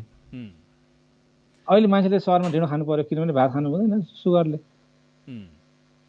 जस्तै अब त्यो कुरो गर्दाखेरि मलाई पनि एउटा खड्किएको विषय के हो भने किताब लेख्ने क्रममा है मैले चिन्तन गरेँ। हजुर, तपाईँको पूर्वीय शास्त्र डिकोड हुनु जरुरी छ। हेर्नुहोस् है, त्यो त हुनुपर्छ है। पूर्वीय शास्त्र चाहिँ एउटा त्यो गार्डन जस्तो राखिएको छ। हेर्नुहोस् है, त्यो पूर्ण रूपमा सिम्प्लिफाई हुनु जरुरी छ। र त्यो एकदम त्यसको चाहिँ मेसेज चाहिँ सर्वसाधारणको पहुँचमा त्यो चाहिँ एउटा सामान्य हुनु पऱ्यो क्या, सामान्यकीकरण गरिनु पऱ्यो। हेर्नुहोस् है, अब पूर्वीय दर्शन र शास्त्रहरूलाई हामीले पूर्ण रूपमा त्यो डिमिस्टिफाई गऱ्यौँ भने हाम्रो धेरै उन्नति हुन्छ। हेर्नुहोस् होइन, अब अहिले चाहिँ हामी सैद्धान्तिक चाहिँ तपाईँको आलाप मात्रै हामीले अहिले गरिरहेछौँ नि त होइन। वेदको हामीले पाठ मात्रै गर्छौँ नि त होइन, उपनिषदको पाठ मात्रै गर्छौँ, स्वस्थानीय के पाठ मात्रै गर्छौँ। तर त्यसको सदुपयोग हाम्रो दैनिक जीवनमा हामी गर्दैनौँ नि त। साइन्टिफिकली उपयोग गर्दैनौँ होइन, उपयोग गर्दैनौँ तर पाठ मात्रै गर्छौँ। त्यसको चाहिँ जुन जिस्ट छ नि त्यो त डिकोड गर्नु पर्यो। त्यो त रहस्य छ नि त, त्यहाँ त रहस्य छ होइन। अब त्यो डिकोड पनि पश्चिमा आएर गरिदिनु पर्छ, दुःखको कुरो यहाँ पर्छ पश्चिमको त्यो विद्वानहरू आएर गरिरहेको छैन पश्चिमको विद्वानहरू अर्कोले भन्ने अँ, तपाईँको पावर चाहिँ अर्काले भनिदिनु पर्यो क्या अँ, पश्चिमको विद्वान आएर उत्खनन गर्छन् पूर्वीय कुराहरू, दर्शनका कुराहरू, शास्त्रका कुराहरू, अनि हामी वात्त पर्छौँ, ए यो रहेछ भनेर अब संस्कृतमा चाहिँ कक्षा 1बाट सुरु गर्छौँ अनि सुरु गर्छौँ बास हो होइन? यस्तो छ क्या स्थिति यस्तो छ क्या हाम्रो ठिक छ, ठिक छ। यार, सर, भनेपछि अब हामी कार्यक्रमको अन्तिम चरणतिर आइसकेका छौँ। अब तपाईँले चाहिँ जस्तै अब पुरस्कारहरू पनि धेरै नै ग्रहण गरेको कुरो छ। तपाईँले पुरस्कारहरू विभिन्न संस्थाबाट पुरस्कृत हुँदाखेरिको कुनै एउटा सम्मानित घडीलाई सम्झिनुहुन्छ कि? होइन, सबभन्दा पहिला मलाई 53 सालमा नवकविता पुरस्कार दिँदाखेरि म अलि खुसी नै भएको थिएँ। मैले लगभग पहिलो पुरस्कारै त्यही हो। र बिचमा धेरै पुरस्कारहरू प्राप्त गरेँ र अहिलेको यो 1 वर्ष अगाडि अहिले गएको लक्ष्मी पूजा दिन सयपत्री प्रतिष्ठानले हामीलाई यो दम्पतिलाई नै एउटा गरेको थियो कि सम्मान गरेको थियो। त्यो क्षण चाहिँ म अलिक सम्झिन्छु, बडो रमाइलो लागेको थियो त्यो चाहिँ। भन्नाले तपाईँले गरेको कामको श्रेय चाहिँ श्रीमतीलाई पनि बाँड्नु भयो। हजुर, त्यो एउटा नयाँ संस्कार भयो, सम्मान गर्ने स्रष्टालाई। त्यो चाहिँ तपाईँलाई त्यसले चाहिँ तपाईँलाई एउटा अपूर्व शान्ति, एउटा सन्तुष्टि जस्तो दियो भनौँ न। सन्तुष्टि दियो, हजुर। किन तपाईँलाई अपूर्व सन्तुष्टि दियो भने चाहिँ तपाईँको श्रीमतीलाई पनि शिर ठाडो गर्ने त्यहाँ मौका मिल्यो नि त। भयो, त्यही त, त्यो एउटा चाहिँ एउटा किनभने श्रीमतीजीले पनि तपाईँलाई कति कचकच गरेका त हुन्। त्यस्तो त यस्तो काम के गर्छौ अनुत्पादक साहित्य, त्यो भनेको त हुँदैन। अब किनभने अब त्यो मेरो चाहिँ काम नै आफ्नो कामै छोडेर लागेको त होइन है। त्यो काम भएको एक्स्ट्रा टाइममा गर्ने भएको हुनाले त्यो स्वाभाविक कुरा हो। त्यसो भए त्यो पक्ष गौडै रहेछ। ठिक छ सर। अनि जस्तै तपाईँको चाहिँ अब तपाईँले अब त्यो धेरै साहित्यिक संस्थाहरूमा तपाईँको संलग्नता रहेको छ होइन? यही क्रममा अघि मैले उपन्यासको कुरो चाहिँ बिर्सिएछु भन्नु सोध्नु, उपन्यासको अवस्था कस्तो छ तपाईँको नेपालमा? उपन्यास भने चाहिँ यो कस्तो भने यो अहिलेको विधामा चाहिँ तपाईँको उपन्यास भनेको चाहिँ अलिक श्रेष्ठ विधा नै हो। जसले मान्छे जिन्दगीमा एउटा उपन्यास चाहिँ लेखौँ भन्ने हुन्छ कि। अनि पाठक पनि उपन्यासका धेरै छन्। अहिले पाठक चाहिँ तपाईँको कि त तपाईँको चाहिँ अध्यात्म ज्ञानका छन्, अनि कि तपाईँको चाहिँ यो नियात्राका छन्, कि उपन्यासका छन्, अनि कि जीवनी पढ्छन् मान्छेले। किनभने नियात्रा पढ्दाखेरि के हुन्छ भने म गइनँ भने त्यो ठाउँको चाहिँ जानकारी हुन्छ भन्ने कुराले पढ्छन्, प्रायः मान्छेले पढ्छन्। अनि उपन्यासमा चाहिँ के नयाँ विषयवस्तु देखेछ त, यो उपन्यासमा कस्तो चाहिँ कथा रहेछ, यसले कुनलाई गयो भन्ने कुरामा त्यसले चाहिँ नयाँ कुरा दिएछ भने उपन्यास पढ्छन् हेर्नुहोस्। अनि तपाईँको अध्यात्म भन्यो भने चाहिँ मान्छेलाई के भने अब यो मान्छेको त्यो एजले गर्दाखेरि पनि अध्यात्ममा चाहिँ लाग्नुपर्छ। अनि अहिलेका केटाकेटीले पनि त्यो अर्को यो उपन्यास भन्दा पनि अध्यात्ममा यस्तो रहेछ है, यस्तो गर्नुपर्छ भनेको त्यो कुरालाई मान्छे चाहिँ छ अहिले। भन्नुको अर्थ चाहिँ स्पिरिचुअलिटी, अध्यात्मवादको पनि विकास भइरहेको अवस्था हो यङ जेनेरेसनमा पनि। अनि यो जीवनी पनि मान्छेले पढ्छन्। अब तपाईँको अब के लेखेको त्यो म अथवा चाहिँ नि त्यो उहरू पनि भयो, यी कुराहरूलाई मान्छेले खोजेर पढ्छन् कि। अनि तपाईँको अब मान्छेले पनि अब मलाई हङकङको बारेमा बुझ्नु पऱ्यो भने तपाईँको किताब हङकङभित्र त यो रहेछ है बुझ्नु पऱ्यो भने मान्छेले पढ्छ। त्यो थाहै पाउँदैन क्या, हामीले चाहिँ त्यो कुरा पढ्छन्। तपाईँले आफै चाहिँ उपन्यास लेख्ने जमर्को गर्नुभएको छ कि? मैले चाहिँ जमर्को त गरेको छुइनँ। एउटा विषयवस्तुहरू चाहिँ अब टिपोट गरिरहेको छु बिस्तारै। अब त्यो अलिक फुर्सदमा त्यसलाई चाहिँ अलिकति साधना बढी चाहिएको छ लेख्नलाई हेर्नुहोस् होइन। यो अब कविता यस्तो नियात्रा समस्या लेखेको जस्तो हुँदैन। अब पढ्न चाहिँ म अब धेरै नै भइरहेको छ। अब त्यसलाई बिस्तारै कुन विषयवस्तुमा लेख्ने भन्ने कुरा हुन्छ। अब साहित्यको धारहरूको बारेमा पनि अलिकति कुरा गरौँ न। कस्तो धार अहिले साहित्यको धारहरू, जस्तै सैद्धान्तिक धारहरू? अब सैद्धान्तिक हिसाबमा चाहिँ साहित्यको त बडो हाम्रो नेपालमा तपाईँको दिनमा चाहिँ गोष्ठी नभएको दिनै हुँदैन, किताब विमोचन नभएको दिनै हुँदैन हेर्नुहोस् होइन। व्यापक बढिरहेको छ। त्यो कोरोनाले गर्दाखेरि मात्रै हो यहाँ नभएको, नत्र भने प्रकाशकहरू किताब छाप्न सकेन, किताब बिग्दैन, अब नछाप्ने भनेर कराइरहेछन्। दिनमा 10वटा किताब विमोचन भइराखेको छ। यो चाहिँ एउटा चाहिँ के छ, मान्छेको जागरण चाहिँ राम्रो छैन साहित्यमा। जे लेखोस् कमसेकम एउटा साहित्यमा लागेपछि तपाईँको एउटा अक्षरसँग खेल्न पाइन्छ भने ती कुराहरू अरूबाट त कमसेकम दुर्व्यसनीबाट त बच्छ नि मान्छे। त्यो अरूबाट त बच्छ। त्यो हुनाले राम्रो चाहिँ त्यो साहित्यमा लाग्नुलाई प्रेरणा चाहिँ म गर्छु, लाग्नुपर्छ भनेर। अहिले लीला लेखन कहाँ पुग्यो सर? लीला लेखन त अब धेरै कमै मात्रामा त्यो छ। मान्छेले चाहिँ अब एकचोटि त धेरै आएको थियो, अहिले चाहिँ अलिक कम छ। अहिले लीला लेखन जस्तै अरू कुन लेखन छ त प्रचलनमा? अब अहिले तपाईँको लेखन भनेको यही मान्छेहरूको अब त्यो अलिक बढी चाहिँ तपाईँको यो अरू धारमा बाँडियो कि। अरू जब धेरै कुरामा बाँडियो, मान्छे नयाँ नयाँ लिनु खोज्छ नि त, अनि त्यो बाँडेको हुनाले त्यसको अलिकति कम भएको थियो, तर त्यो त चलिरहन्छ नि। ओके, त्यसो भए त्यो आफ्नो धार चाहिँ समयअनुसार मान्छेले ल्याउँछन् त्यो चाहिँ त्यो त एउटा खरे जस्तो न हो। यसमा त कहिले नयाँ मान्छेले पन ल्याउन खोज्छ, अनि फेरि आफ्नो त्यसलाई कम हुन्छ, फेरि अर्को ल्याउन खोज्छ होइन। अब यो तर चाहिँ जहाँ जे जसो भए पनि साहित्यमै त गइरहेछ नि। ठिक छ ल सर, भनेपछि अब तपाईँको अन्तिम कविता सुन्छौँ होला, त्यस पछाडि हामी कार्यक्रमको बिट मार्दै तपाईँको अन्तिम सन्देश। कोरोना सम्बन्धी नै गर्छ है त अब। हस् हस्। यो चाहिँ कोरोना सम्बन्धी अस्ति मैले यो अनलाइनमा लोकान्तर अनलाइनमा पनि पठाएको थिएँ मैले। हजुर। त्यहाँ छापिएको थियो, त्यहाँ चाहिँ लगभग धेरैजनाले चाहिँ कमेन्ट गर्नुभएको थियो, राम्रो छ भन्नुभएको थियो होइन। हजुर। यो चाहिँ टक्क रोकियो समय, चलिरहेको घण्टाघरको सुई एकाएक रोकियो भने के हुन्छ? बगिरहेको समुद्र अचानक रोकियो भने त्यो पानी कता जान्छ? चलिरहेको हावा केही क्षण रोकियो भने के हुन्छ? ताप दिएर उज्यालो बाँडेको सूर्य एक्कासी पृथ्वीमा झर्यो भने के हुन्छ? 3 भाग पानीमा अडेको यो पृथ्वी पानीमा चुर्लुम्म डुब्यो भने के हुन्छ? यो हामीले कल्पना गर्ने मात्र हो, तर प्रकृतिले भने आफ्नो धर्म छोडेको छैन। मान्छे भने सधैँ प्रकृतिसँग जोरी खेलिरहेका हुन्छन्। यति बेला मान्छेको अहम र घमण्डको नापन गर्ने मिटरले पनि जान सक्दैन होला, तर पनि यहाँ घडी चलिरहेकै छ, हावा चलिरहेकै छ, सूर्यको गतिमा कम भएको छैन, पानी प्यास मेटाउँदै बगिरहेको छ, तर मान्छेको अहम भने अझै बढ्दो छ, अझै चुलिदो छ। आत्मा र परमात्मा नचिन्ने भएका छन्। ऊ यति व्यस्त छ कि पेटको लागि काम गर्छ र कयौं पेटहरूलाई भोकै राख्छ। समयले उसलाई यसरी पछाडिरहेको छ कि उसले लाखौं लगाएर बनाएको सुन्दर महल कैद खानामा परिवर्तन भएको उसले थाहै पाउँदैन। आफ्नो व्यस्तता रोकिएको थाहै पाउँदैन।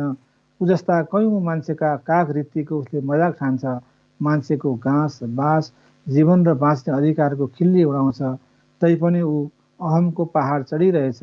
मान्छेको अहमको अगाडि कोरोनाको कहर पनि फिका फिका जस्तो लाग्छ। सक्नु सक्यो। अझ 2 लाइन 3 लाइन 4 लाइन त हुनुपर्ने रहेछ। ठिकै छ सर, त्यतिमै सकेकोमै सुन्दर छ। कोरोनालाई पनि फिका बनाइदिनु भयो तपाईँले। ल ठिक छ सर, अब तपाईँको अब हामी कार्यक्रमको अन्तिम चरणतिर आइसकेको छ सर होइन। त्यो हुँदाखेरि तपाईँको अब अन्तिम बाणी राखिदिनुहोस्। चाहिँ तपाईँको चाहिँ अब देश विदेशमा छरिएर रहनुभएका, लकडाउनमा परेका, कोरोनाद्वारा चाहिँ सङ्क्रमणित मुक्त भइसकेका, सन्तासमा परेका मानिसहरूलाई तपाईँको आफ्नो अन्तिम सन्देश राखिदिनुहोस्। अनि अब सरकारलाई पनि तपाईँको के छ उजुरी, त्यो पनि अहिले चाहिँ सार्वजनिक गरिदिनुहोस् र हामी त्यस पछाडि अन्त्य गर्छौँ सर। हजुर, यो टिभी हेरेर बस्नुभएका, मलाई सुनिरहनुभएका सम्पूर्ण व्यक्तित्वहरूलाई हामी अहिले यो संसारमय त्रासमा छौँ। यो त्रासबाट मुक्ति अवश्य मिल्छ नै, यो सधैँभरि रहँदैन। त्यस कारण नमात्तिकन तपाईँ धैर्यतामा बस्नुहोला र यो महामारीको समय धेरै दिन टिक्दैन। तपाईँ हामीलाई यसले चाहिँ मुक्ति दिन्छ नै पक्कै। र आफ्नो सरकारले भनेका कुराहरूमा ध्यान दिनुहोस्, धैर्य धारण गर्नुहोस् र सरकारका निर्देशहरू पालन गर्नुहोस् र तपाईँ आफू सुरक्षित हुनुहोस्, अरूलाई पनि सुरक्षित राख्नुहोस् भन्ने यही सन्देश दिन चाहन्छु। र तपाईँलाई पनि अवसर दिनुभयो यो बोल्ने अवसरहरू, तपाईँको यो नेपाल एसडिटी टिभी हङकङलाई पनि र लगायत उहाँ हङकङको टिभी टिम र विशेषतः तपाईँ क्रान्ति सुब्बाजीलाई पनि धेरै धेरै धन्यवाद दिन चाहन्छु। हस् दर्शकवृन्द, हामीसँग हुनुहुन्थ्यो अहिलेसम्म लामो भलाकुसारीमा कोरोनाको कहरदेखि लिएर कोरोना सम्बन्धी कविताहरू पनि हामीले पढ्यौँ सुन्यौँ र उहाँ हुनुहुन्थ्यो छवि रमण सिलवाल। उहाँ मूल रूपमा उहाँको जन्म मेथिनकोट काभ्रे 2मा भए तापनि उहाँ हाल काठमाडौँमा हुनुहुन्छ। देवी प्रसाद सिलवाल र दीर्घलक्ष्मी सिलवालबाट उहाँको जन्म भएको छ। उहाँको श्रीमतीको नाम तुलसा देवी मैनाली हो र छोरा हुनुहुन्छ लोकेश सिलवाल। उहाँ एक सफल व्यवसायीको रूपमा पनि काठमाडौँमा कार्यरत रहनुहुन्छ। उहाँ सिद्धार्थ क्रिएसन प्राली ठमेलमा उहाँको व्यवसाय सञ्चालन गरेर बस्नुभएको छ। उहाँ व्यवसायका अलावा आफ्ना चाहिँ सृजनशील हातहरूलाई पनि उहाँले कहिले रोक्नु भएको छैन। उहाँ बहुविधामा कलम चलाउने बहुआयामिक विलक्षण प्रतिभा भएका कवि पनि हुनुहुन्छ। र आजको यस कोरोना कहर वर्ल्ड वाइड लकडाउनमा काठमाडौँबाट आउनु भएका मेरा पाहुना छवि रमण सिलवाल ज्यूसँगै म आजका होस्ट क्रान्ति सुब्बा हङकङभित्रका लेखक तथा नेपाल एचडिडी टिभीका प्रबन्धक देवमान लिम्बू सपरिवार बिदा हुन चाहन्छौँ। शुभरात्रि, नमस्ते।